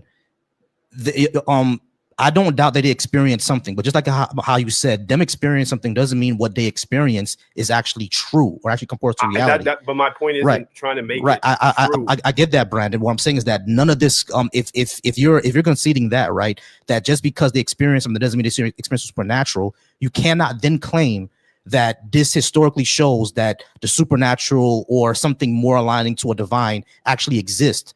You can't make that claim. Because you already said that just because they might have experienced something doesn't mean it's supernatural. The second problem is we do know Earth science from 5,000 years ago because they wrote it down. But the other problem is that when it comes to the singularity, they can prove that through mathematics, through advanced mathematics that I can't show you. You have to talk to a physicist, but physicists can show that the singularity, the math checks out. That's what it shows. If you go look at any physicist debate, any YouTube religious scholar, they actually cannot prove that, and they can't prove right before the singularity. They can prove. Wait, hold on. Let me understand. You're saying that they can't prove the singularity? Don't have the math for it? No, they can't prove right before it. Right. We don't know what was before it. Exactly. It's a big. We don't know. You know what I'm saying? But what I'm saying is that Brandon, that just because we don't know that answer doesn't make God that answer. No, and I never said God was the answer. But my point is, it's very disingenuous for people to denounce the existence of God based on a singularity when they don't have the evidence that predates it. And there's at least some kind of history that shows Jesus, number one, is a real human. He had disciples.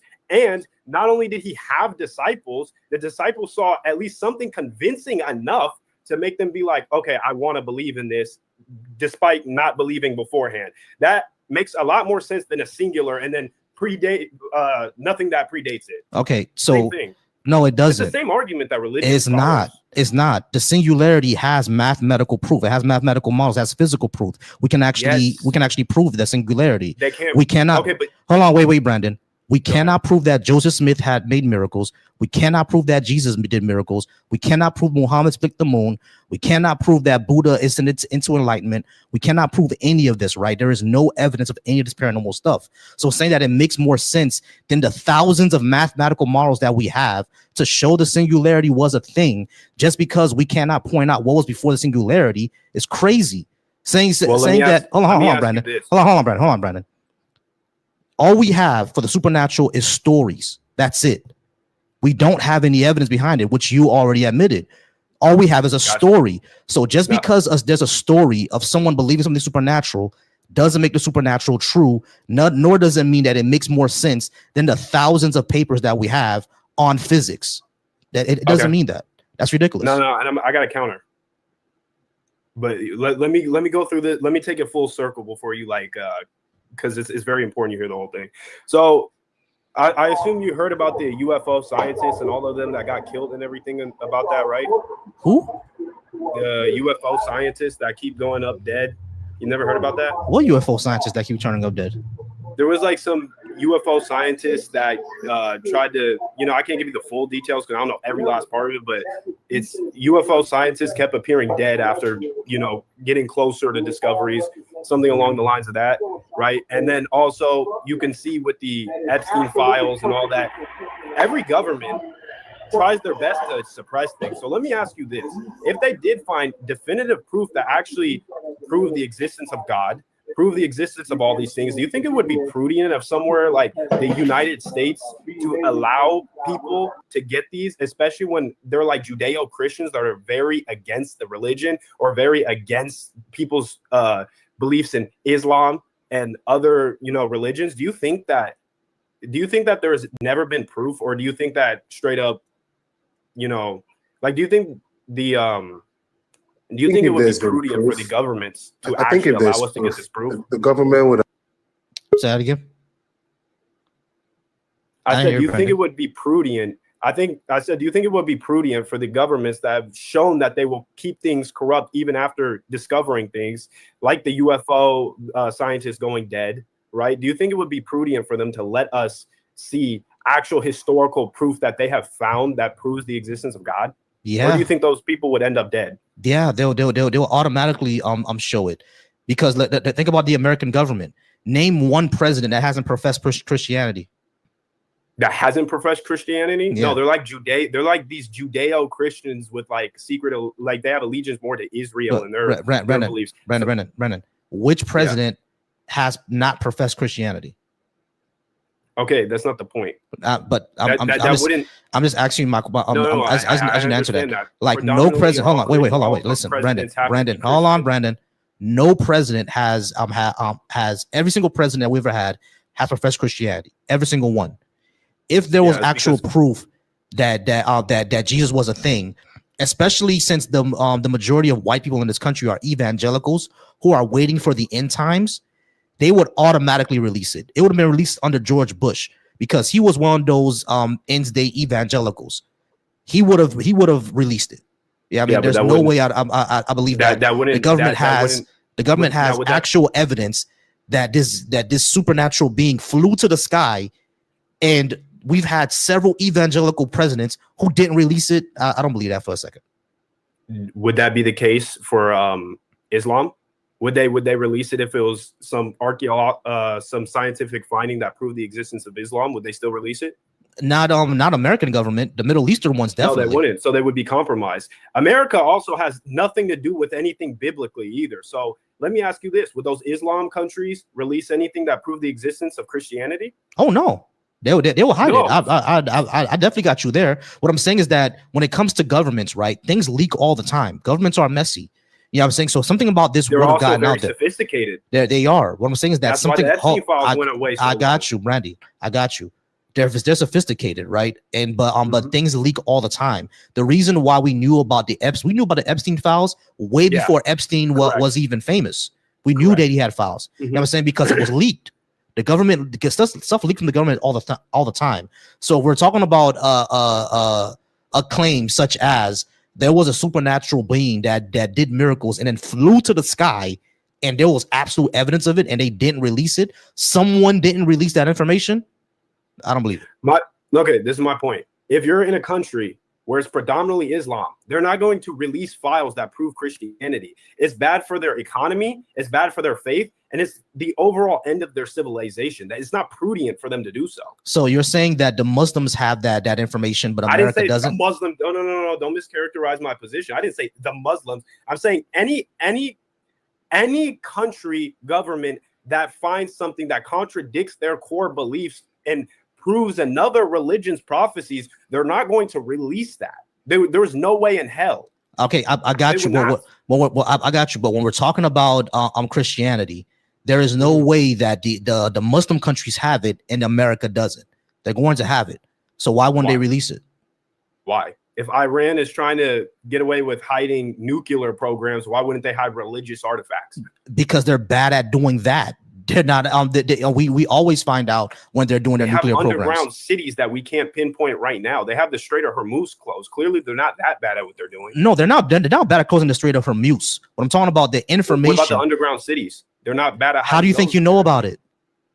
We don't know where they are. We don't know where they are, but do we know where they exist? Who gives a shit? If we can't pinpoint them, find them. Brandon, we actually can pinpoint them. Trump. Why haven't we gone in and gotten them? Because we can't get through their terrain. Because exactly, we can't get through their terrain. We know where they are. Trump has bombed one of them before. The information gets out all the time. I think it serves Iran better for us to know the existence of these underground cities than it does for us to not know. So I think that has a part to play. So you're saying that there's that they're hiding more cities that we don't know about? Possibly. Sure, yeah, possibly. Sure, possibly. There could be more cities that they don't know about. But the problem is that, Brandon, us being lay people who are not even in the military, who know about these underground cities, means that information leaks all the time. So if there was some sort of information that proves any of these religions true, it would have leaked from these governments like a long time ago. Look, every one theory that we've gotten leaked, I could guarantee you there's 10,000 that are classified CIA documents. Of course, I'm not denying that, Brandon. But I'm saying that something as Brandon. What I'm saying is that it doesn't have to be the existence of Brandon. God. Why Hold can't on. one of those things be something that proves Brandon. existing? Brandon, what I'm saying is that something as big as that would have leaked. Tell me why. It absolutely would have leaked. Tell me why. Because we get things such as the Epstein file, such as the underground bunkers, such as the Panama Papers that shows that the billionaires of the world are purposely making people poor. Like all these things always leak, bro. And you're saying that the existence of the supernatural, just something like that, of the spiritual world, another dimension that goes to after we die, has never leaked. Something that most people in the world believe. Conceded to my fact that things that. For every one of those, there's 10,000s that have been CIA classified. This is the holy grail of modern civilization. The world would crumble to find this information. Do you actually think that any country that has any kind of prudency would actually allow these documents to contradict their own religion, economy, and civilization? I'm not even talking about the economy, because you move past the whole religion thing. You talk just something that shows that these countries are theocracies. Brandon, the other part. Brandon, hold on. If it was something as big as just the spiritual world, a dimension after we die, just that existing, some government would have leaked that. There's no way they would have kept it to themselves. You took it way further than I went. It could literally be something as simple as Moses' chariots. The staff that turned into the snake. Exactly. Something like that would have leaked, bro. It's major. Something like that would have leaked. No. Yes. Absolutely not. Bro, if we're out of time, bro. We're out of time. My God. You believe in the epidemic. My man, we're out of time. We're out of time. We're way past time. Hey, it was good talking to you though. Not a problem. Yep, appreciate it. All right, guys. We do gotta move on. I do have Horrible on the stage. Horrible. I'm gonna go ahead and put you on mute real quick. I gotta talk to my TikTok really quickly. All right. Who else we have up here? We have Emmanuel and we have Joker. Emmanuel, how's it going? Are you at least 18? And did you want to give me a good reason to believe in a God? Yes, to both questions. Great. Joker, how about you? I was hoping to debate the Christians, but I think you only take 8 Christians. You want me to drop? Okay. No, you can stay about. I just wasn't sure. My bad about that. And Horrible Noman. I don't even want to call you that. I want to call you Noble or something like that. Over on my YouTube, over on the StreamYard, what do we call you? You can just call me Horrible. That works. I don't know if you can hear me. I'm at work right now. I got earbuds in. I can hear you. You at least 18, Okay, and you think give us a good reason to believe in a God? Depends. Do you want to hear the transcendental argument again? No. I'm not sure. All right. Okay. So stay on me for me. That answers that. I'll get back to you. Stay on me for me. All right. Let's go ahead and talk to Emmanuel. Emmanuel, you're gonna talk to me for a few minutes, and then I think Joker's gonna have a few questions for you. Let's go ahead and talk to you real quick. What do you think that good reason to believe in a God is? Well, I think the first and most obvious reason is the loss of goodness. The loss of goodness? Yes. Are you saying I can't be a good person unless I believe in a God? Well, I'm saying that God is a spirit, and Jesus explained that he is your comprehension of goodness. And if that spirit leaves you, you'll no longer comprehend it. You won't know how to do it. So I can't be a good person if I don't believe in a God? Listen to what I'm saying. You're under grace right now. So yes, right now you can. But if you come forth from your flesh not believing and he leaves you, the comprehension of goodness you have now, it will no longer be there. That doesn't really answer my question. Can I be a good person without believing in a God? It's just a yes or no. No. No, I can't. Okay, cool. What do you think a good person is? A good person is somebody who has good morals and ethics. Okay, cool. Under my morality and ethics, harming others deliberately is a bad thing. Do you agree? No. You don't agree that deliberately causing harm to others. I'll say this: deliberately causing undue harm, unjustified harm to others. Is that a good thing or a bad thing? No, I don't believe that it's a bad thing because it's judgment. It's no different than the police arresting someone and then being prosecuted and convicted. I don't think you actually understood my question. I said unjustified harm. That's what I said. Right. Unjustified harm? Unjustified harm. Correct. That's not morally sound. Cool. I don't do unjustified harm, so I'm still a bad person even though I don't do that? Yes. Why? Because you don't appreciate the things that God gives to you. Well, I don't know if a God exists first, but that doesn't mean I'm not appreciative. Well, have you ever tried seeking him long enough for him to reveal himself to you? I was a Christian for 25 years. I got baptized at 16. I did all that. So when it comes to, you know that the word says when it comes to being a moral person, do you think being a moral person is all just about being a Christian or believing in a God? Yes. Okay. How do you explain the horrible people in church then? Those people are not being true to the faith. So as I was just trying to explain to you, isn't that a no true Scotsman? John 14, 21 isn't that a no true Scotsman? Isn't that a no true Scotsman? Can I get one sentence out, sir? You can get a sentence out. Is that a no true Scotsman? I'm going to let you just get a sentence out. Is that a no true Scotsman? Yes or no? I don't know what that is, sir. A no true Scotsman is when you move the basically the definition of something. Like for example, if the example is, it goes like this: there's a Scotsman who says that I don't like sugar on my porridge, right? Scotsmen, people from Scotland don't like sugar in their porridge. Then someone else says, my father is a Scotsman and he likes sugar in his porridge. And then the person one says, yeah, but no true Scotsman put sugar in their porridge. It's basically shifting the definition. So when you said that these people are not true to the faith, what is that? What are we getting at here? Because you're basically saying that they're not really Christian. That's a no true Scotsman. So there are Christians who are not accepted by God. Jesus explained that when he said, many will say to me, Lord, Lord, and I will tell them, depart from me, I never knew you. So there are people who believe, but they are rejected by God, as explained in John 14:21, when Jesus made it clear that those who actually love him are those who keep his commandments. And those are the ones he reveals himself to. So if you were a Christian for 25 years and Jesus didn't reveal himself to you, it's because you, sir, did not keep his commandments. How do you know that? It's sin that separates us from God. How do you know that? How do you know that? Because he's revealed himself to me. How do you know he reveals himself to you? Very many reasons. I've seen him. I can tell you what he looks like. I've been to heaven. I can tell you some of the things that are there. Cool. What does he look like? What does he look like? He looks Middle Eastern. Looks Middle Eastern? Yes, he does. All right, cool. Can you tell him to reveal himself to me right now? that's up for you to do, sir. And that's how you're. Hold on. That's actually, your it's up to soul him. is It's revealed. actually up to him because Right. he wants the one. He's the one that wants a relationship with us, right? Right. So do you think you deserve to see him right now or Yes. speak to him? Yes. Why? Because he's the one that says that wants to save my soul, so I deserve it. So if you read his word, did Moses not say, "I set life before you and death before you," and that it's your choice to choose, sir? Did Moses say that? Why would I care what Moses said? I'm caring about what Jesus So God said. gave Moses his word to reveal to us. Mm-hmm.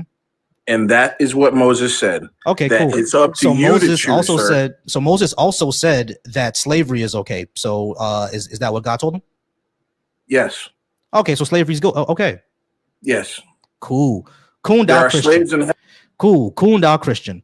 All right. We're gonna go ahead and move on. Joker, I'm gonna get you in the second one. Let me ask Mother of Ritual first. Mother, how you doing, Mother? Are you at least 18? And do you think you give us good reason to believe in the Christian God?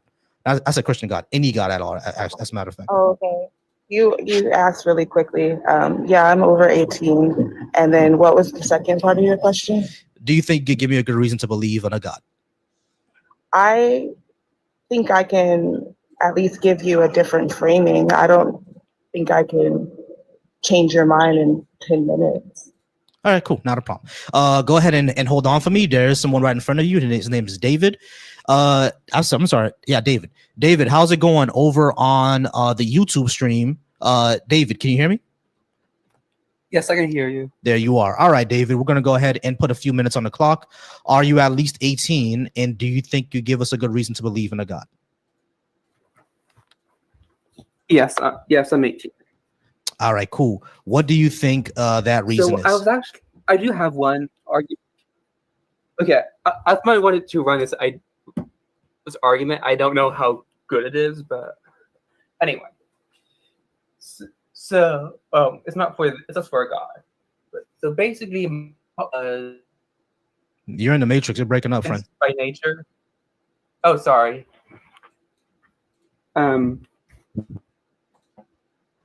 Give me 1 minute. I'm gonna go down where I get better Wi-Fi. Not a problem. All right, while he's doing that, y'all, just a quick shout out. Thank you so much, everybody watching me over on the Volsy Thought stream. You guys are wonderful. Thank y'all.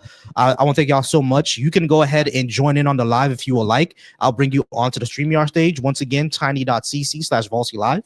If you're watching me over on Twitch, I appreciate you there as well. Thank y'all so much. If you want to join in, once again, tiny.cc/Volsy Live. And over on the Deconstruction Junction, also tiny.cc/Volsy Live if you'd like to come up and speak about what we have on the board. Tomorrow I'm going to be on with Black Atheist Rant, so where the subject is going to be Black people should not be Christian, Muslim, or Hebrew Israelite. We're going to have that tomorrow, and if you'd like to come talk to me tomorrow on that subject, please come on by. We would like to thank you.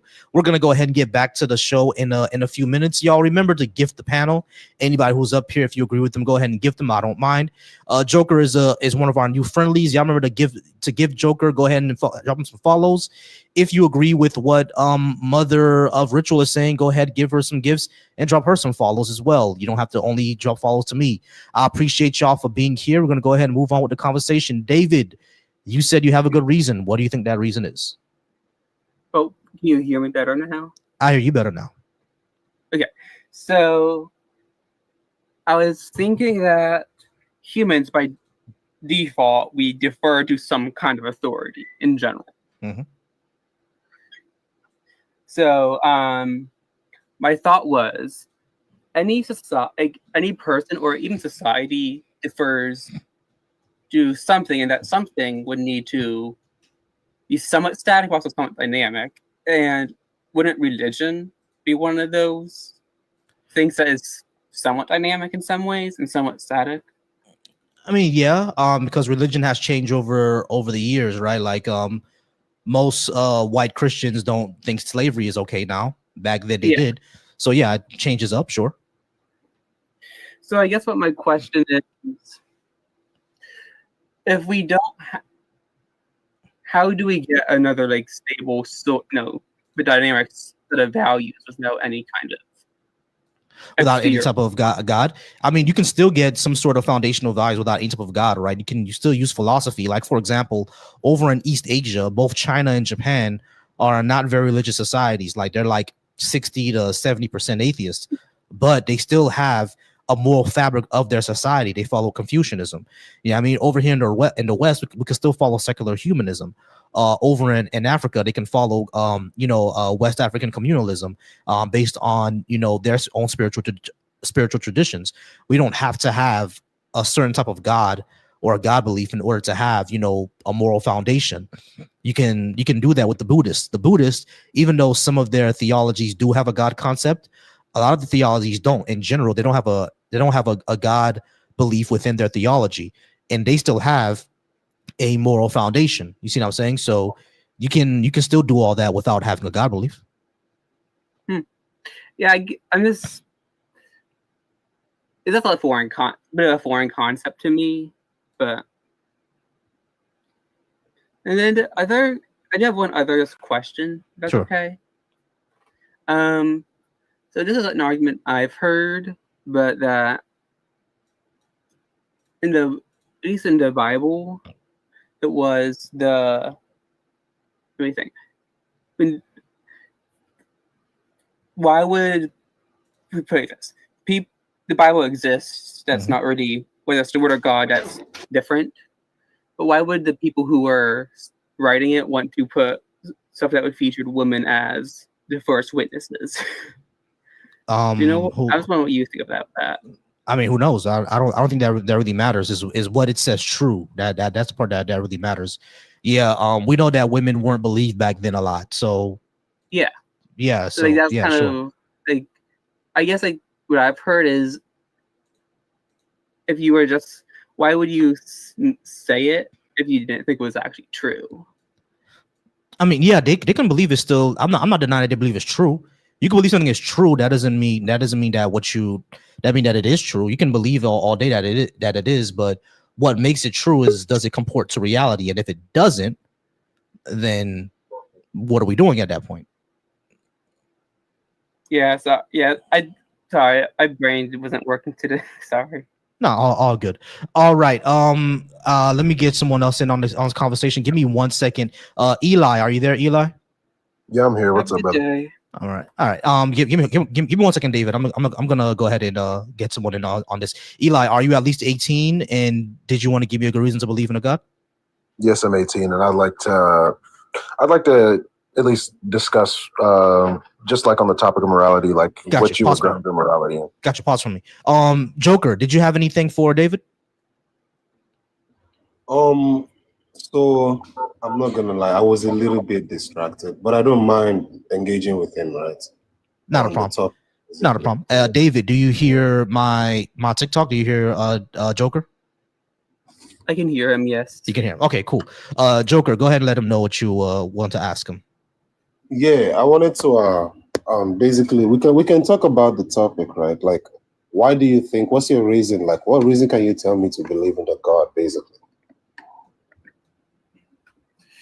So I realized that my argument was more about morals in general, not necessarily about a God per se. So is there any of your morals today, right, society-wide, right? Are there any morals that is there any country that based, or like, is there any place where we're living today that all their laws are drawn from the Bible, or are we the ones that set the laws? So I would say there are some that are drawn from the Bible. Whether it's divinely inspired, it could either be divine or just humans wrote them down. But I would say yes, because basically themes of charity in the Bible actually is in the New Testament. Let me ask you a question, David. Does the concept of charity and goodness exist outside the Bible? It does. Right. So our laws are not really based off of that, right? Especially in the West, in the United States, our laws are more based off Enlightenment principles and the Magna Carta, really, not English common law, not really the Bible. But my bad, Joker. Go ahead. Sorry. No, you're good. You're good. So if you say use the Bible for morality, right? If morality is the reason you believe Christianity is true, right? How do you like determine Christianity is like more moral than other religions or even secular ethics? Can you repeat that? So how do you determine, basically, if you say Christianity like gives a better moral ground, right? How do you determine Christianity is more moral than other religions or even like secular ethics?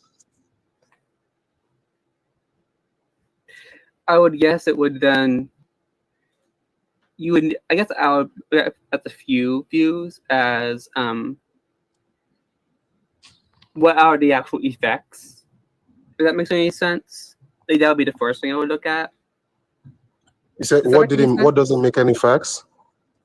No, no, not facts. Effects. It's almost similar to utilitarianism. Like, what do you say? Like, I'm gonna think about this.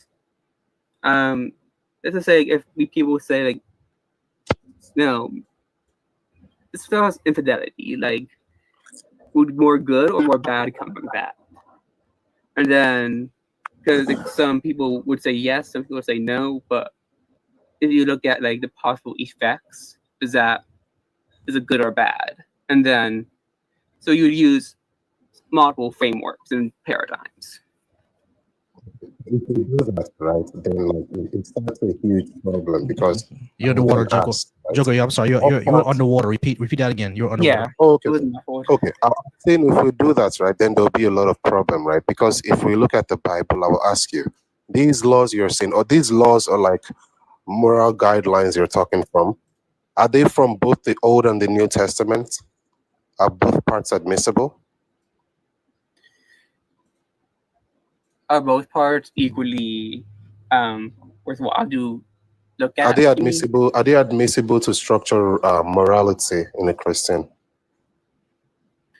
So I would think that I would mainly look to the New Testament, but it's also like the Old Testament problem begins.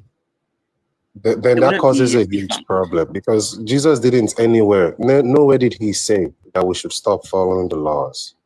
Oh no, he didn't. But yeah, and the laws, when God gave it to Moses, he said it would be a statute for like the Israelites until the end, right? Basically. So are you saying then that the laws in the Old Testament, they are desolate, like we don't use it anymore? I wouldn't. Because if we don't use it anymore, then we still use it. I would say yes. Like at least the 10 Commandments, definitely. I don't know other Levitical laws. But why would we keep just the 10 Commandments when God gave about 643 in total? I might be wrong with that number, but 600 or something in total. Like, why would we keep parts and leave parts? Well, if I may, Hold on, part of a larger story. Hold on, wisdom. It's David and Joker right now until the time winds down. I promise I'm gonna get to you, but it's gonna be Mother Ritual in front of you first. All right, David, go ahead and answer that question. I'm gonna give you 1 more minute. Okay, sorry. So what I was gonna say is, as far as the Levitical laws and like the ceremonial ones, this is what I've heard some preachers say. So you know, but that because we don't need to sacrifice anymore, like those sacrificial rituals and going to the temple, like those customs are not needed anymore. So like that would get rid of a fair amount of the ceremonial laws. Right, but that would be for atonement of sin, right? Yeah. What I'm asking about are the laws, right? That the laws where if we don't keep them, we fall into sin, right? I'm not talking about the atonement right now. The laws where if we don't do, we fall into sin, right? Are those laws, are they still upheld today? Because the reason why I ask is, less than 200 years ago, you can do research on this, from the Southern Baptist Convention to the Presbyterian Church to the Methodist Church. They use this same Bible to perpetuate and say slavery was right. Yeah, there are a lot of doctrines concerning this. You can look up the Southern Baptist Convention, right? And they did not even apologize for this until the 90s, right? So what I'm trying to drive at is, if it was right, less than 200 years ago. And these were still the laws of God. And this is what they used to enslave my own ancestors, right? The African people, who then all of a sudden decided, oh, that this part is wrong and this part is right. Is that just our own human judgment? Or is that what is in the book? I need to think about some of this stuff. So okay, not a problem. All right, we are right out of time, but David, I Okay. do appreciate you for being here. Come back anytime. All right. Sure. Have a good day. You as well. All right, guys. There is one more person over in the StreamYard. I have Alec. He was here yesterday. Alec, I'll get to you soon. Let's talk to Mother Ritual, and we're gonna talk to Wisdom. All right. We had a whole bunch of people up here, which is why I did the entire panel thing. But if they're not here anymore, we'll go ahead and go back to what we were doing before. Y'all just give me 1 second to get the panel back up. All right, y'all give me 1 second. If you are watching me over from the Twitch, I appreciate you watching me on Twitch. Y'all wonderful. Thank y'all so much for watching me there. If you are watching me over from the Deconstruction Junction, once again, thank you for being there over on Deconstruction Junction. Y'all go ahead and keep liking. We can go ahead and keep the conversation going. And if you're watching me over on my personal channel, Volsy Thoughts, once again, you are appreciated. Let's keep the comments and the likes going. Y'all wonderful. Thank y'all for being here. I'm going to be setting up the give goal right now. Let's go ahead and get to it. But right now we're on Mother Ritual. How you doing, Mother? Are you at least 8? Well, you told me you're at least 18 and you wanted to talk to me just a bit about it. What do you think is a good reason to believe for me to believe in a God? Well, the main thing that I wanted to ask you was I kind of wanted to lean on the philosophies of your argument. Sure. Okay, thank you. Okay, so can I just ask you, how do you know the Magna Carta is real? I don't know the Magna Carta is real. Yeah. Like the physical copy of it. We can go see it. It's in the museums. Okay. Is that your okay? But the New Testament has like way more manuscript evidence, more independent sources, more corroborating documentation than that. But I mean, it doesn't. That's the problem, right? That's the problem why a lot of people don't believe. I mean, I don't have an issue with, like I said before, about maybe 30 minutes ago, I don't have an issue with Jesus being a real person. I don't even have an issue with his disciples being real people or based off real people. The issue is more on did he do all the superpower stuff? okay, but There's no evidence of that part. So I'm just, like I said, I'm addressing the philosophy of the argument. So I know that in 8 minutes, I can't, or however time that I have, I can't change your mind completely. But what I can do is give you talk about the philosophy of your argument. And so to say that the Magna Carta is real, but the things that are the evidence that is in the Bible is not, is like inconsistent. Your standard that you're applying is inconsistent, is what I was trying to say. No, that's incorrect. Because I didn't say that that the Bible isn't real. Like the Bible exists, right? We can see it. When you say about something about the Magna Carta, it is different because the Magna Carta is just a document. The Magna Carta is not something that people use as a basis of religion or has any supernatural claims in it. So I didn't say that the Bible isn't real. I didn't even say Jesus isn't real. What I'm talking about is the stories within the Bible. Are those actually true? You know what I mean? It could mention real people, real places, and probably even real events. But the legendary things, the supernatural things happening around it, are those actually true? A more better example, because you kind of do it a false equivalence. The Magna Carta is not the same as the Bible.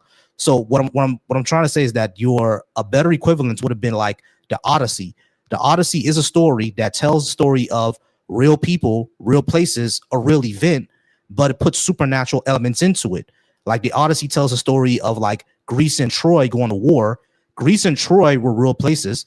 They actually did have real people, like legendary figures like Prince Hector. That's a legendary figure, right? Maybe based on a real guy. And the story of them going to war is actually true. But did Zeus intervene in the battle? That part is more a question. Sorry, the reason that I brought up the Magna Carta specifically is because you brought it up, and you and the Magna Carta informs a lot of laws now, right? So people, the procedures, the policies, the things in the Magna Carta have informed a lot that exists now, right? In policy, and so that's what I'm just saying. That like my argument is that there's a double standard, right? So like, but I'm not employing a double standard okay, though. That's what I'm saying. Do you see the double standard that I'm claiming that you're applying though? No, because it's a false equivalence. Okay. I don't worship the Magna Carta. No, I'm not saying you do, but I'm saying I can't say that. I can't make you. I'm not arguing on the terms of worship because you don't worship, right? Right. Here's I'm using your angle of understanding. I'm using policy, procedure. I'm using systems. I'm using things like that. Your angle of understanding. But why? I think. Hold on, give me a second, mother. I think you don't understand why I bought the Magna Carta. The reason why I bought the Magna Carta before is because the person that another guest claimed that our entire society is based off the Bible, and it's not.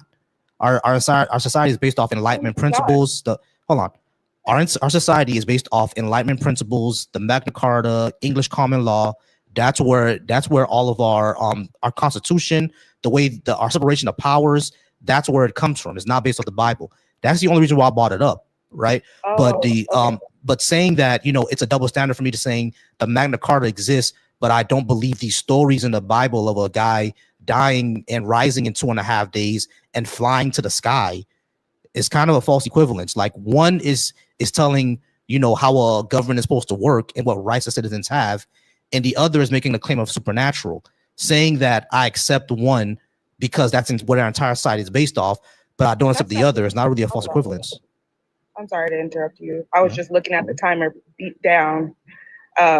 So the thing is, I understand your point, okay?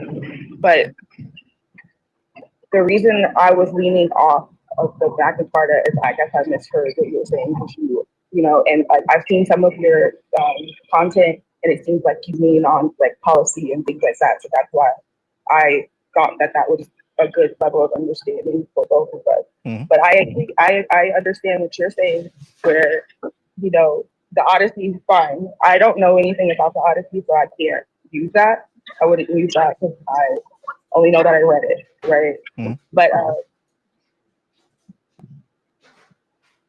in the former debate, or I don't know what you call these things, the conversation that you had with another person, you argued that that because the concept of God was like found and constructed by humans, that it's not reliable proof of reality.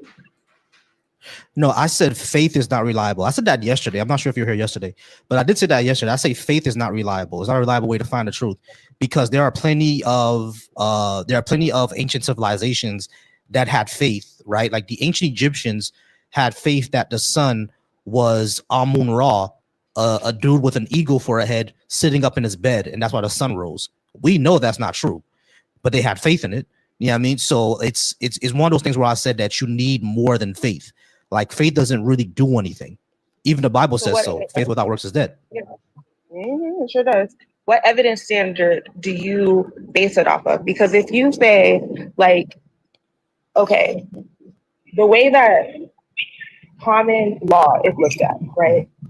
They look at, I'm looking at Katie, who like insulted me, my character earlier. I popped up on here because I was like, if you're gonna insult me, at least don't worry about the comments. Don't worry about the comments. Just talk to me. But, it's just like, just because I disagree does not mean that I'm a bad person. Just because mother, I got you. Don't really pay attention to the comments. Just talk to me. No. Go ahead. What you were saying? Oh, cartoon. It's crazy work. Okay, so I'm just saying that your evidence standard. So let's say oral history. Mm-hmm. Do you believe oral history? Do you believe like the history, like you said? Do you believe in like the history of Julius Caesar? Mentioned some earlier. I got you. Oral history. When it comes to that, right? when it comes to oral history, there are some things that you're going to have to take into scrutiny. Now, historians do take oral history. They're fair with it because there are a lot of civilizations out there that didn't necessarily write things down, right? They didn't write things down until later, like West African civilizations. Like they didn't write things down until probably like 300 years later when Sabidi was invented. And even then, it was only with the higher echelon that had the writing. So you got to take a lot of oral history into consideration. I think the point where we have to be careful is when that oral history starts to getting into fantastical things that we can't show to be true. That's the reason why I brought up like the Orishas earlier, right? Because a lot of that is oral history. A lot of that is in them saying that these spirits created this land and this river and this rain pattern, et cetera, et cetera. You feel me? That's in their oral history, but no one here is saying that Yamoja is the reason why rivers exist, right? No one is doing that. So that's why oral history can be taken up to a point. You feel me? And I think the point I'm going to give it is that where I give it a lot more scrutiny is when they put something fantastical into the story. You see what I mean? Like if they're talking about, dragons and lightning from some sort of spirit, then we have to give it more scrutiny on if that's historical or is that something that was just added over time. And the point that I was making is that your evidence standards and your like moral intuitions are all constructed by humans, right? I'm sorry, can you say that one more time? So your evidence standards, the ones that you just listed, right? And your moral intuitions are all constructed by humans, right? Yeah, we consider that as a society. I think we all kind of operate that way. So why should I use the framework you're using to discredit the belief that God exists? I'm not saying that God doesn't exist. I didn't say you have to discredit it either. But what I'm saying is that you already use that framework. Everything that is about everything you believe about any type of religion is going to come from other people before you. Yeah, and that's the same for like math, right? Mm-hmm. Right. Yeah, but I would say the difference. The reason I bring up math, I'm going to tell the difference. The reason that I bring up math is that math is something that you can have empirical evidence, right? Mm-hmm. Whereas another one, which would be like something that's faith-based, would have to have individual and humanistic evidence, right? Mm-hmm. So there are different evidence levels. And so that's what I'm saying. So like, when I'm saying that something needs to be proven or disproven, you cannot use something that, like, I wouldn't tell you to use math to discover history, right? And so that's the same thing. That's what I'm saying. Right. I'm saying that you have to look at it at the same layer of understanding as you would look at things that is more humanistic, right? So like historical evidence. Like, like secondary. I got you. I understand that, right? I understand that, right? But that goes back to what I was saying about that type of faith-based thing being unreliable. Because if we were to go by that, people will still believe that Zeus or that lightning and over in Greece comes from a guy sitting on a mountain throwing down bolts, right? Because that's what they just took on faith. Still believe that. There are some people, I don't deny that. There are some people who probably still take that seriously. I don't think many, but there are some folks who still take that seriously. But the problem is that we know that's wrong.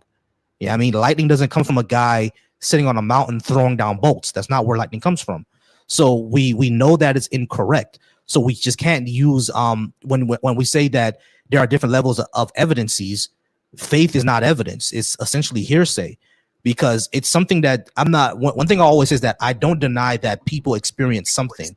I'm always criticizing what they attribute that experience to, because just because you experience, a bearded man in the sky doesn't mean that's actually true. I could experience a pink dragon outside my window.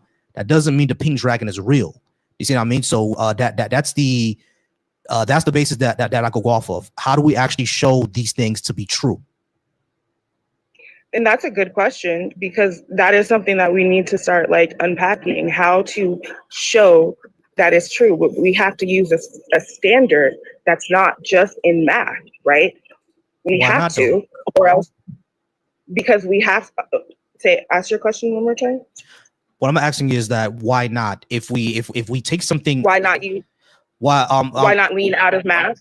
for a second? Right. Is that what you're asking? What, Okay. what I'm- The what I'm- reason I'm saying that we have to leave out of math first is that we have to be able to translate something that's like, we have to look at a system, the imperial, you don't even have to look at like faith if you don't want to, right? You have to look at the evidence and how evidence is collected when we look at like things like history or oral history and things like that. And then figure out a way that we can now translate that into something that we can prove with a scheme, right? And that is something that definitely needs to be pursued, is what I'm saying. I got you.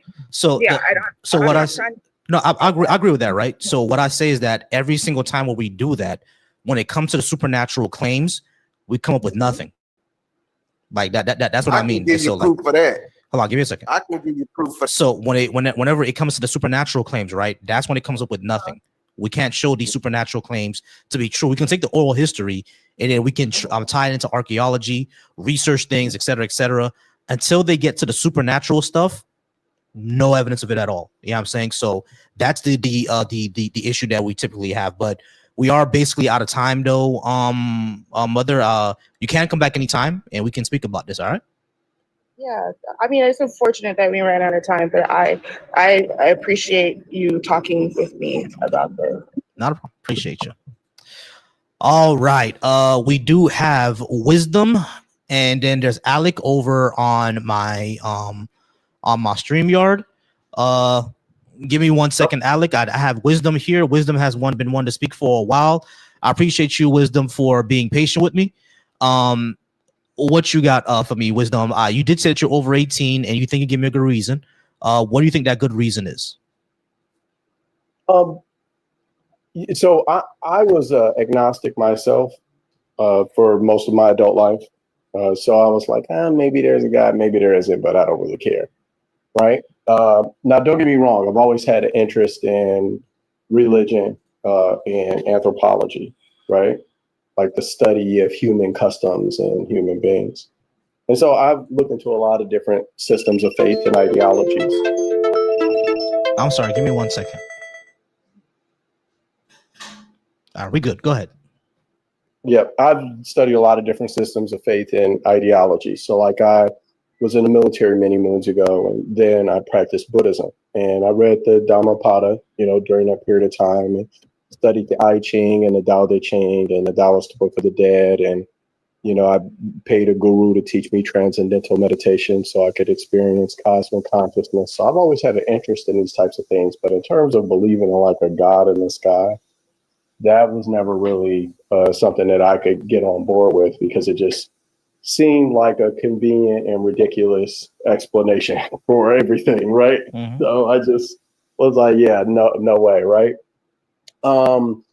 But, I wasn't willing to fully discount it. I mean, a lot of the information that pertained to spiritual practices and spiritual knowledge was very interesting.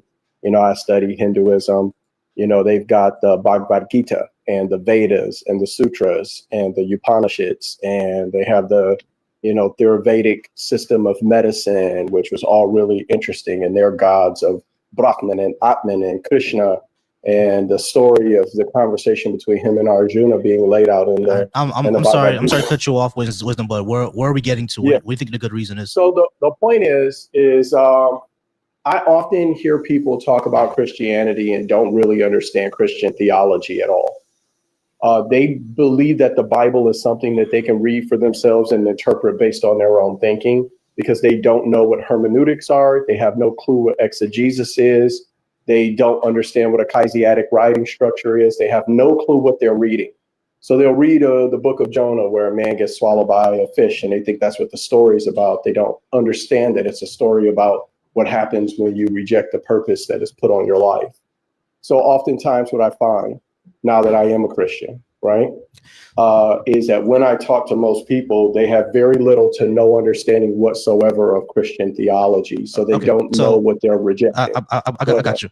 So these stories are a lot more metaphorical than they are literal. Like, I would agree with that. They're a lot more metaphorical. I said the same thing about Jonah. I took the interpretation of Jonah as being about procrastination.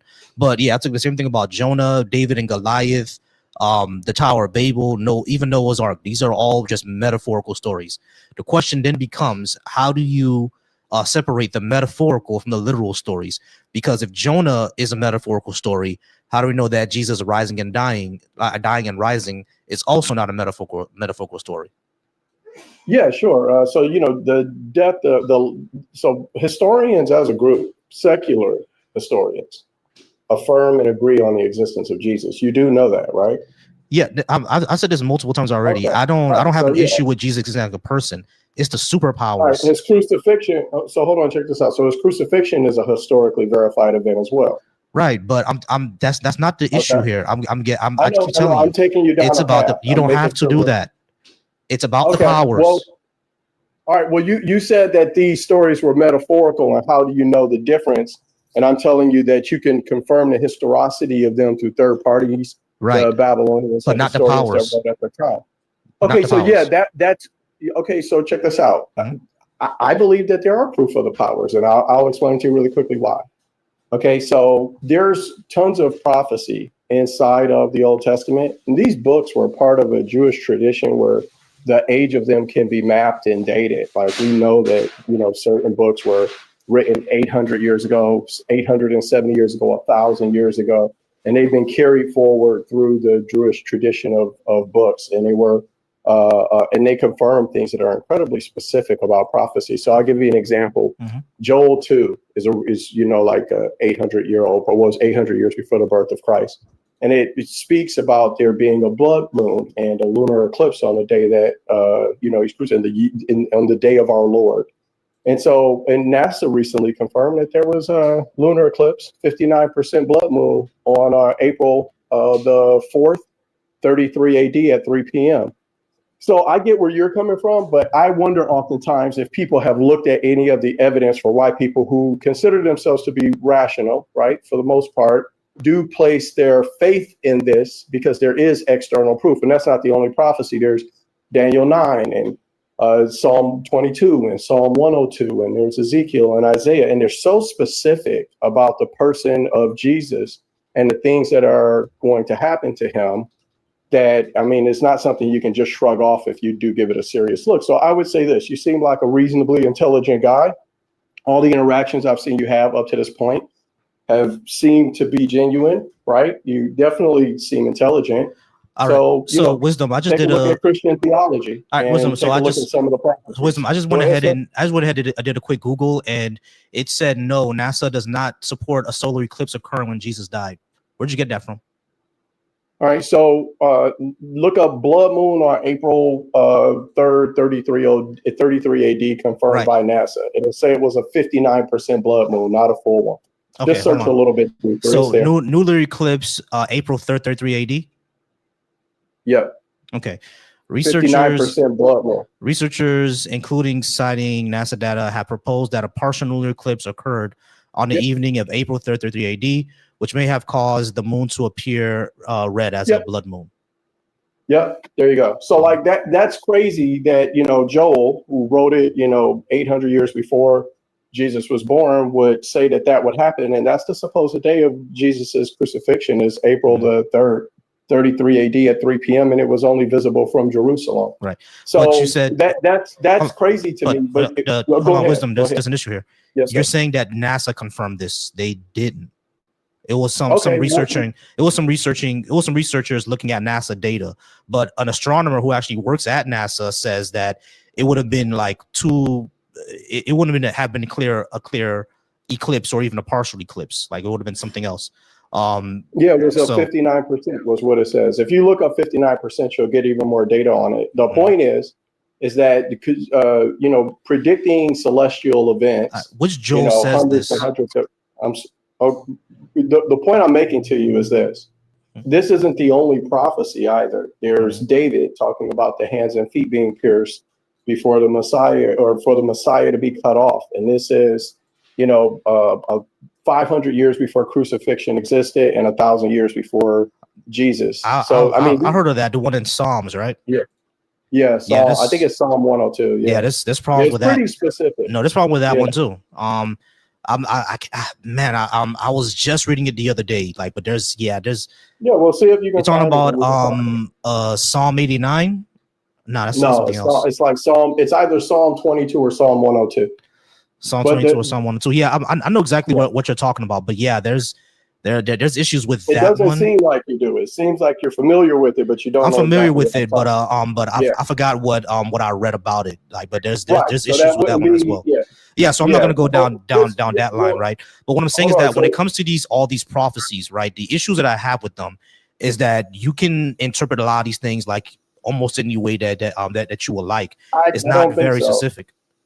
Well, I get what you're saying, and you can choose to look at it that way 100%. But I don't, just because there are people who refute it and they have a justification for their refutation, doesn't mean that their refutation is valid and a means to throw it out altogether. Why would it and not so be? I just encourage people. I didn't hear what you said. What did you say, brother? Why wouldn't it be if they're looking at these same things, right? And they're like, okay, this was not written. all Hold criticism on.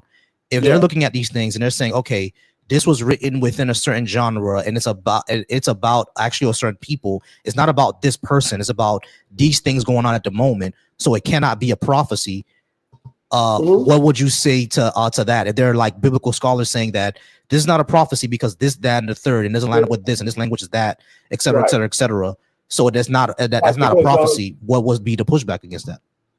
Yeah, well, so because it's not biblical historians that are writing this stuff. They're critics of the Bible, especially within the small cap community. I don't want to say anything that'll get us banned, but that want to deny the historicity of all of that, and they have an agenda. And so it's just up to you to look at both sides of the data. But I'm talking and make about. a choice for yourself. But I'm talking about people. I'm talking about the fact that there are people who refute it. Wisdom. Hold on. I'm talking about people who are. You're not gonna finish. Go ahead. Wisdom. I'm talking about people who are not part of that community that are also refuting it. How would you explain that? It can't just be, these are the enemies of God. Therefore, they're gonna. That's silly. I'm not just saying that, right? I'm saying that there are people who have their own agenda as to why they want to refute it, and and some of it isn't an honest telling, right? There are people. So can't you say the same thing with the opposite end? That people who say that it can't you say the same thing about the opposite end? People who have I can. Right. There are people that that there are tons of people who aren't familiar with the information that affirm it, and they haven't read to confirm it either. So right, exactly. That's 100%. So what I'm saying is that what do we do? What does the data actually suggest? Well, that's what I'm saying. You'd have to look at the data for yourself and make a determination for yourself. Right. It's up to you to decide whether or not you believe in something. But I'm saying that. So what I'm saying, I got you. So what I'm saying is that if we have to look at the data to go ahead and make a confirmation, and then the research that we do, and the small amount of research that we do says that the data actually points against this being prophecies. Sure. Then what? Sure. Well, then that will be for you to make that determination at that time. But at this time, what it seems like is you've looked at some of this stuff.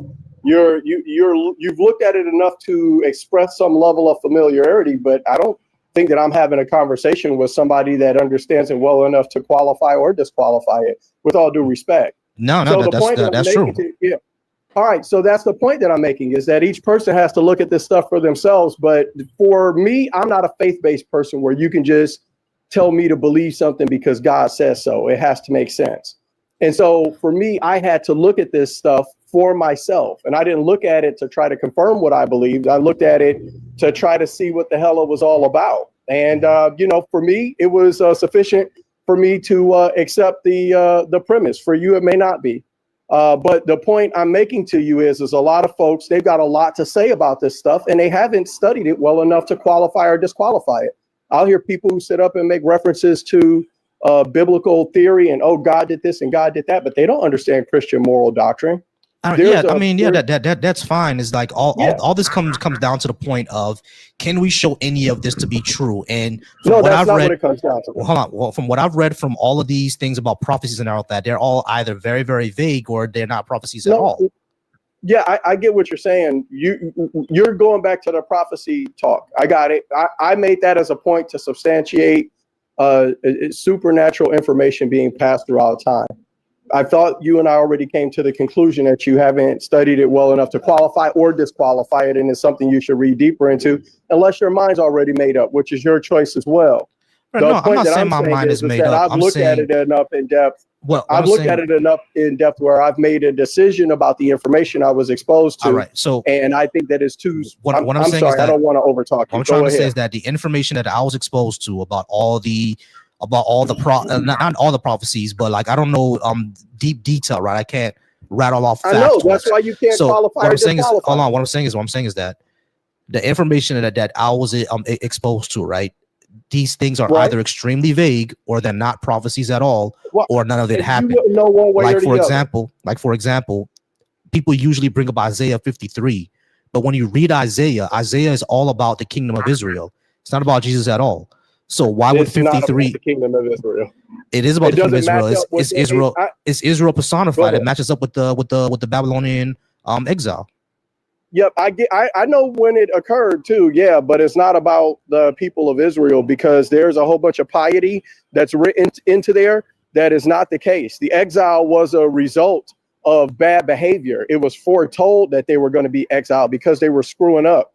So describing them as a suffering servant doesn't line up. But there are people who get online and say that they aren't biblically literate, and so they don't know. Hold on. How does that not line up? How does that not line up? They're suffering. Well, I just explained it to you. You just said that they were committing bad behavior, so they got punished. And right, yeah. so it would describe them as a suffering servant. Exiled? Yeah. Huh? Do you know why they got exiled? No, not really.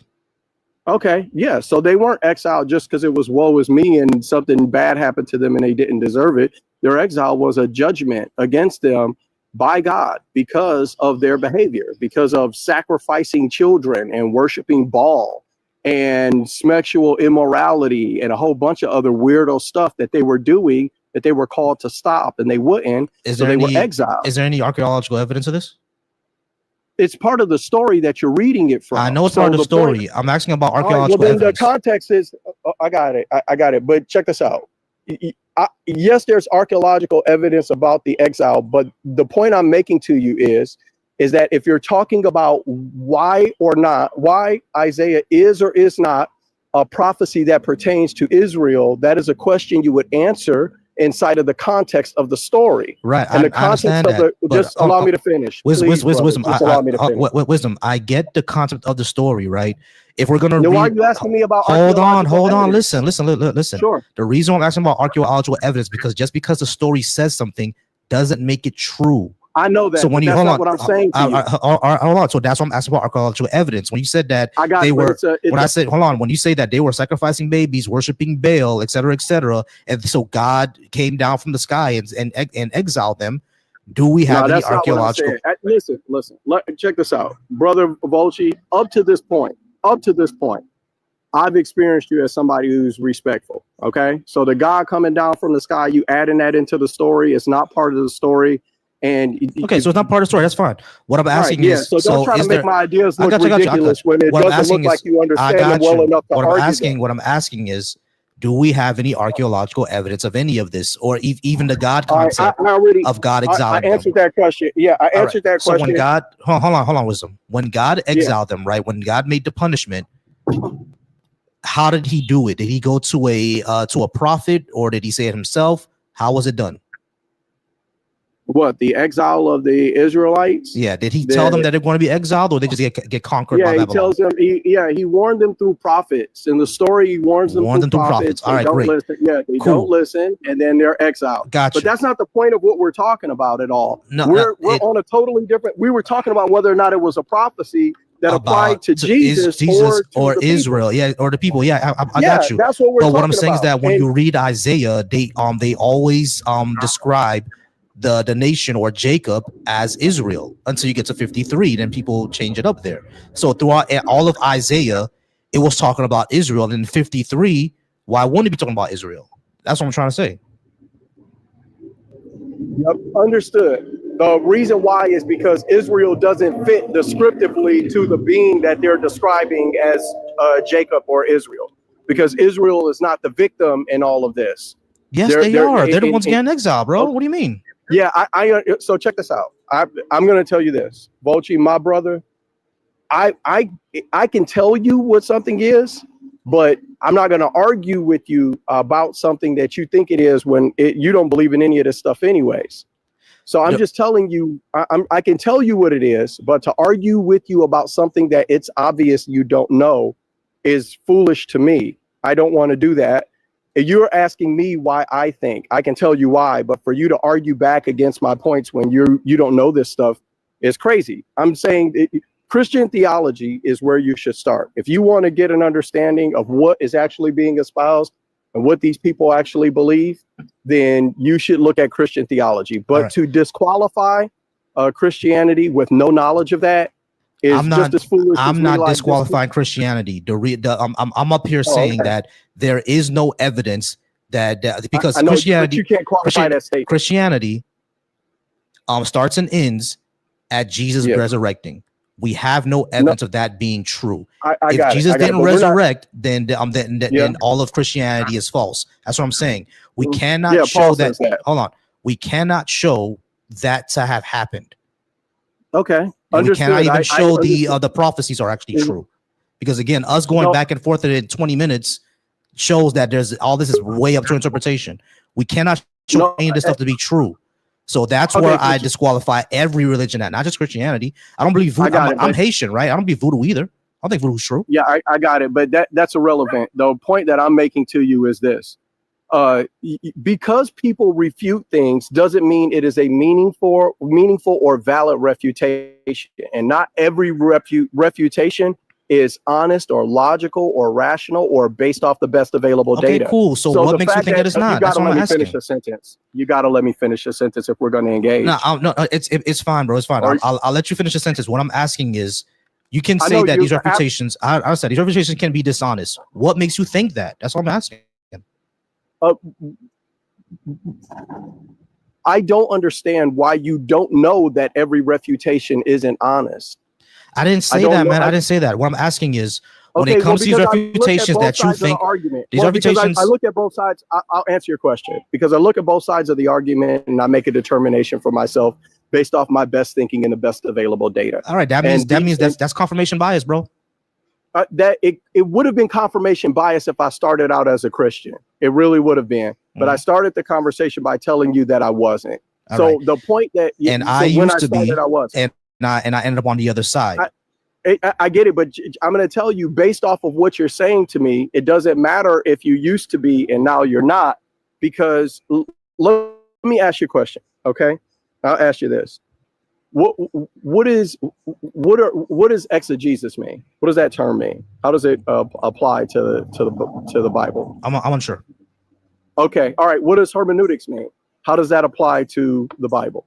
Hermeneutics, if I'm not mistaken, is basically how a language works.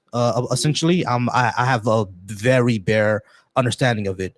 Hermeneutics, I think, is basically how language works and how language is said. Like a good example I've heard of, is someone saying, I'm gonna kill you, but it's not an actual statement that they're gonna kill you. It's more metaphorical. You know what I mean?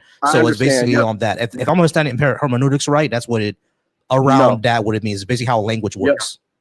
Yep. Nope. So the point that I'm making is that I talk to a lot of people where they disqualify information that they don't really understand based off the understanding that they have, and the understanding they have is based on how much they've looked into it. And when you talk to them, they haven't looked into it much beyond confirming their own bias that it's not real. But if I were to ask you what Christian theology was, or how Christian moral ethics are grounded, or what is the basis of the Christian moral ethical system, you couldn't describe it to me. So like if you were to ask me what progressive liberal feminist ethics were, I could tell you what they were as an idea structure. I could tell you at the very top of this structure, they place autonomy. And then I could explain the other concepts that are underneath it because I've looked into it before I disqualified it. All right, but what I hear from you, and I'm saying a sentence, and I'm going to finish. Because I think you're mistaking me right now, bro, because you didn't ask me about Christian theology. You asked me about exegesis and hermeneutics. Yeah, I think theology, are you saying all Christian theology relies on those two subjects? No, I do not. All right, okay. So you can't say I don't understand Christian theology. Right, well, then you tell I don't know. What's the basis of Christian theology? Jesus Jesus basically. No, he's the entire what's theology. The idea? Yeah, what's the idea? The idea is that Jesus is the Son of God and rose from the dead and died for the sins of mankind. Yeah. Okay. So no. That's not Christian theology? No, it is not. That is the gospel. Yeah, man. Yeah, man. Nah, we ain't doing that. That's literally all Christianity is based on. That's all it's based on. If once you bring up the 10 Commandments, they'll tell you that doesn't matter. Christianity is all about Jesus rising from the dead. Nah, bro. We're not doing that. We're not doing that. All right, guys. I have a few more people here. Alec, we had you yesterday. You did come back, and we also have Nova. Nova, I'm gonna get to you likely right after Alec. Let's go ahead and talk to Alec first. Alec, how's it going? Are you actually, yeah, that's my sign. That's my sign. Y'all see her back there. All right. How's it going, Alec? What do you want to talk about today?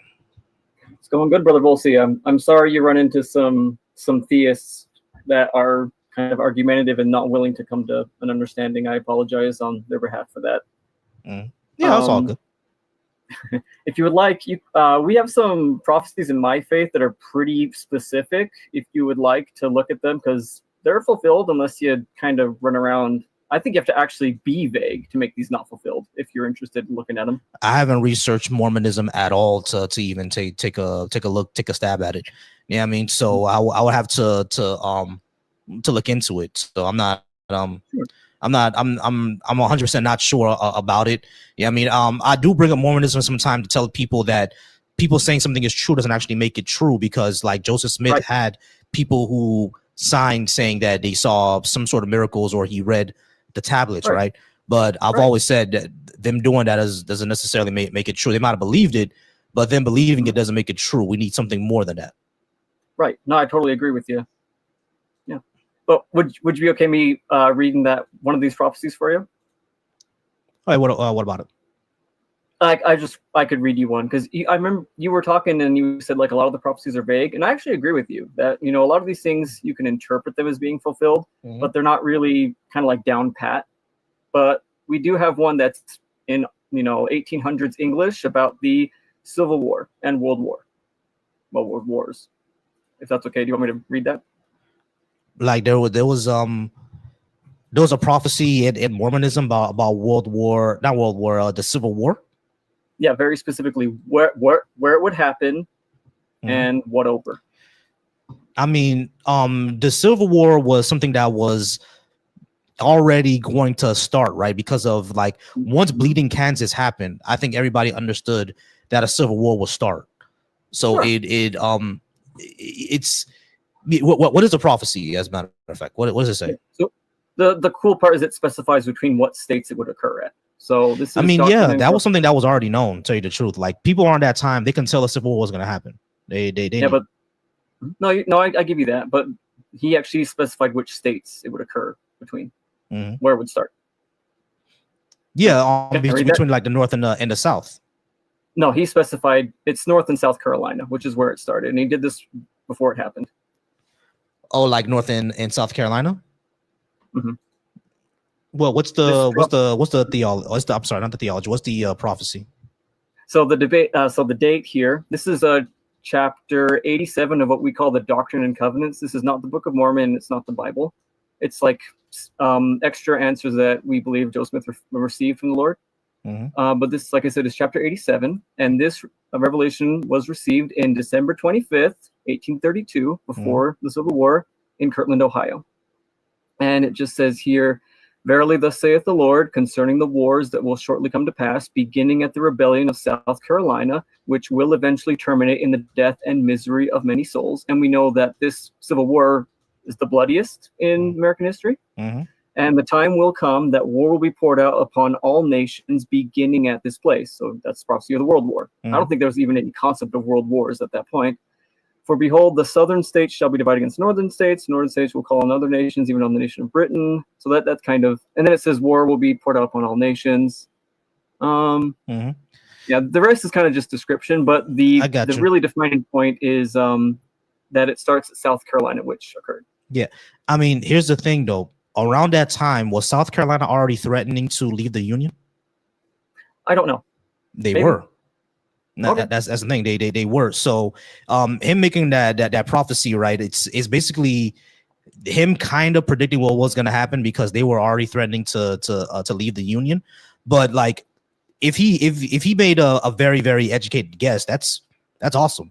Yeah, I mean, the only question would be, well, he also said in that prophecy that a world war would happen, which kind of didn't happen. It happened like maybe like 2 centuries later, didn't it? So it said, beginning at this place, war will be, so it's future. Beginning at this place, war will be poured out upon all nations, and that did occur. It didn't specify like a year after, a month after. Yeah, exactly. So that's exactly that's the problem, because a world war didn't start from North Carolina. It started in Austria-Hungary, right? So it's that's the thing that I would say. But okay. I can get that. That's reasonable. That's reasonable. Oh, good. Alec, let me do this though. I do want to go ahead and talk to Noah because I gotta get out of here. You mind come back another day? Of course, no problem, dude. Yeah, appreciate you. No problem. See you later. See you. All right, gotta get to Nova. Nova, you're gonna be my last person for tonight. Once again, guys, Nova, give me one moment. All right, give me a second. No worries, man. All right, guys. I do thank y'all for being up here. Joker had to drop. I do thank you, Joker, for being up here. I do thank everybody else for being part of this conversation. If you're watching me from the Black Atheist Coalition, go ahead and tap that screen. Thank y'all so much for being here. Make sure you subscribe. Thank you all so much for being here. If you're watching me from Volsy Thoughts, thank you so much. The link to join is pinned. Y'all are wonderful. Thank y'all so much for being here. And over on Deconstruction Junction, I appreciate y'all for being there too. Thank y'all so much. The gift goal is still up over on the Volsy Thoughts. Y'all are amazing. We're gonna go ahead and move on to our last person for the night. Nova, how's it going? Are you at least 18? And do you think you give us a good reason to believe in a God? So I am over 18. However, I am atheist, so I don't believe in gods or anything like that. I just wanted to come up here and say that I think what you're doing is good. Challenging people's beliefs, I think, is also very important, even though if they don't agree with you. That last guy that you had on before the previous guy was such an uneducated idiot. He was actually just spewing nonsense. Well, what are you talking about? The one before Alec? Yeah, the one before Alec. Oh my God, dude, that guy was such an idiot. Yeah, it was a lot. And the thing is, when it comes to things like hermeneutics and exegesis, I can't really explain what those things mean, right?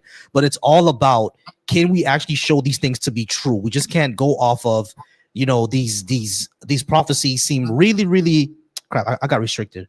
That sucks. I got restricted, y'all, but that's fine. I'm about to leave anyway. Y'all. So that's why I got restricted. I think Nova calling him an idiot was what restricted me. Ah, shit, my bad, bro. No, all good. I'm about to get off anyway, so you good. I'm about to get off anyway, so you good. But hey, Nova, I really do appreciate your support.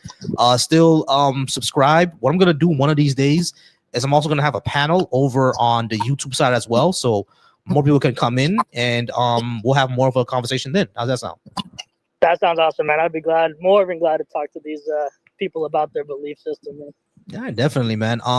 Tomorrow, what's tomorrow? Sunday? Yeah, tomorrow is Sunday, so it's more gonna be we're targeting the Black Christians. Me and Black Atheist Rants, we're gonna be targeting the Black Christians and the Black Muslims.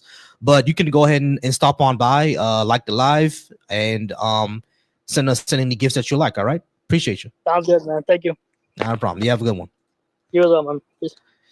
All right, guys. I am gonna go ahead and get out of here. Thank y'all so much for being here. Thank y'all everyone who supported me. Y'all see wifey dancing in the background. That's because she cooked something and she's waiting for me to get something to eat. Baby, what you cook, baby? Baby cooked some salmon today. All right. So my wifey cooked salmon today. I'm about to go ahead and get me some nice Sammy Sam, and we're gonna get out of here. All right. So if you watch me on the Deconstruction Junction, I appreciate y'all for being here. Big one on those numbers. Thank y'all so much. Do love y'all. Do appreciate y'all. Thank y'all so much. I remember to subscribe. Remember to give some gifts. If you watch me over on the Black Atheist Coalition. Remember to subscribe to the Black Atheist Coalition. Remember to sign up for the Black Atheist, Agnostic, Skeptics, and Humanists Cookout, which is coming. I should get a t-shirt for that maybe next week. And if you watch me over on Volsy Thoughts, as always, thank y'all so much for being here. Y'all are wonderful. We're gonna go ahead and end the stream now. Once again, for everybody here to sorry, I'm tired and hungry. Once again, for everybody, I just remind you all to be soft, be secure, be affectionate, be wise.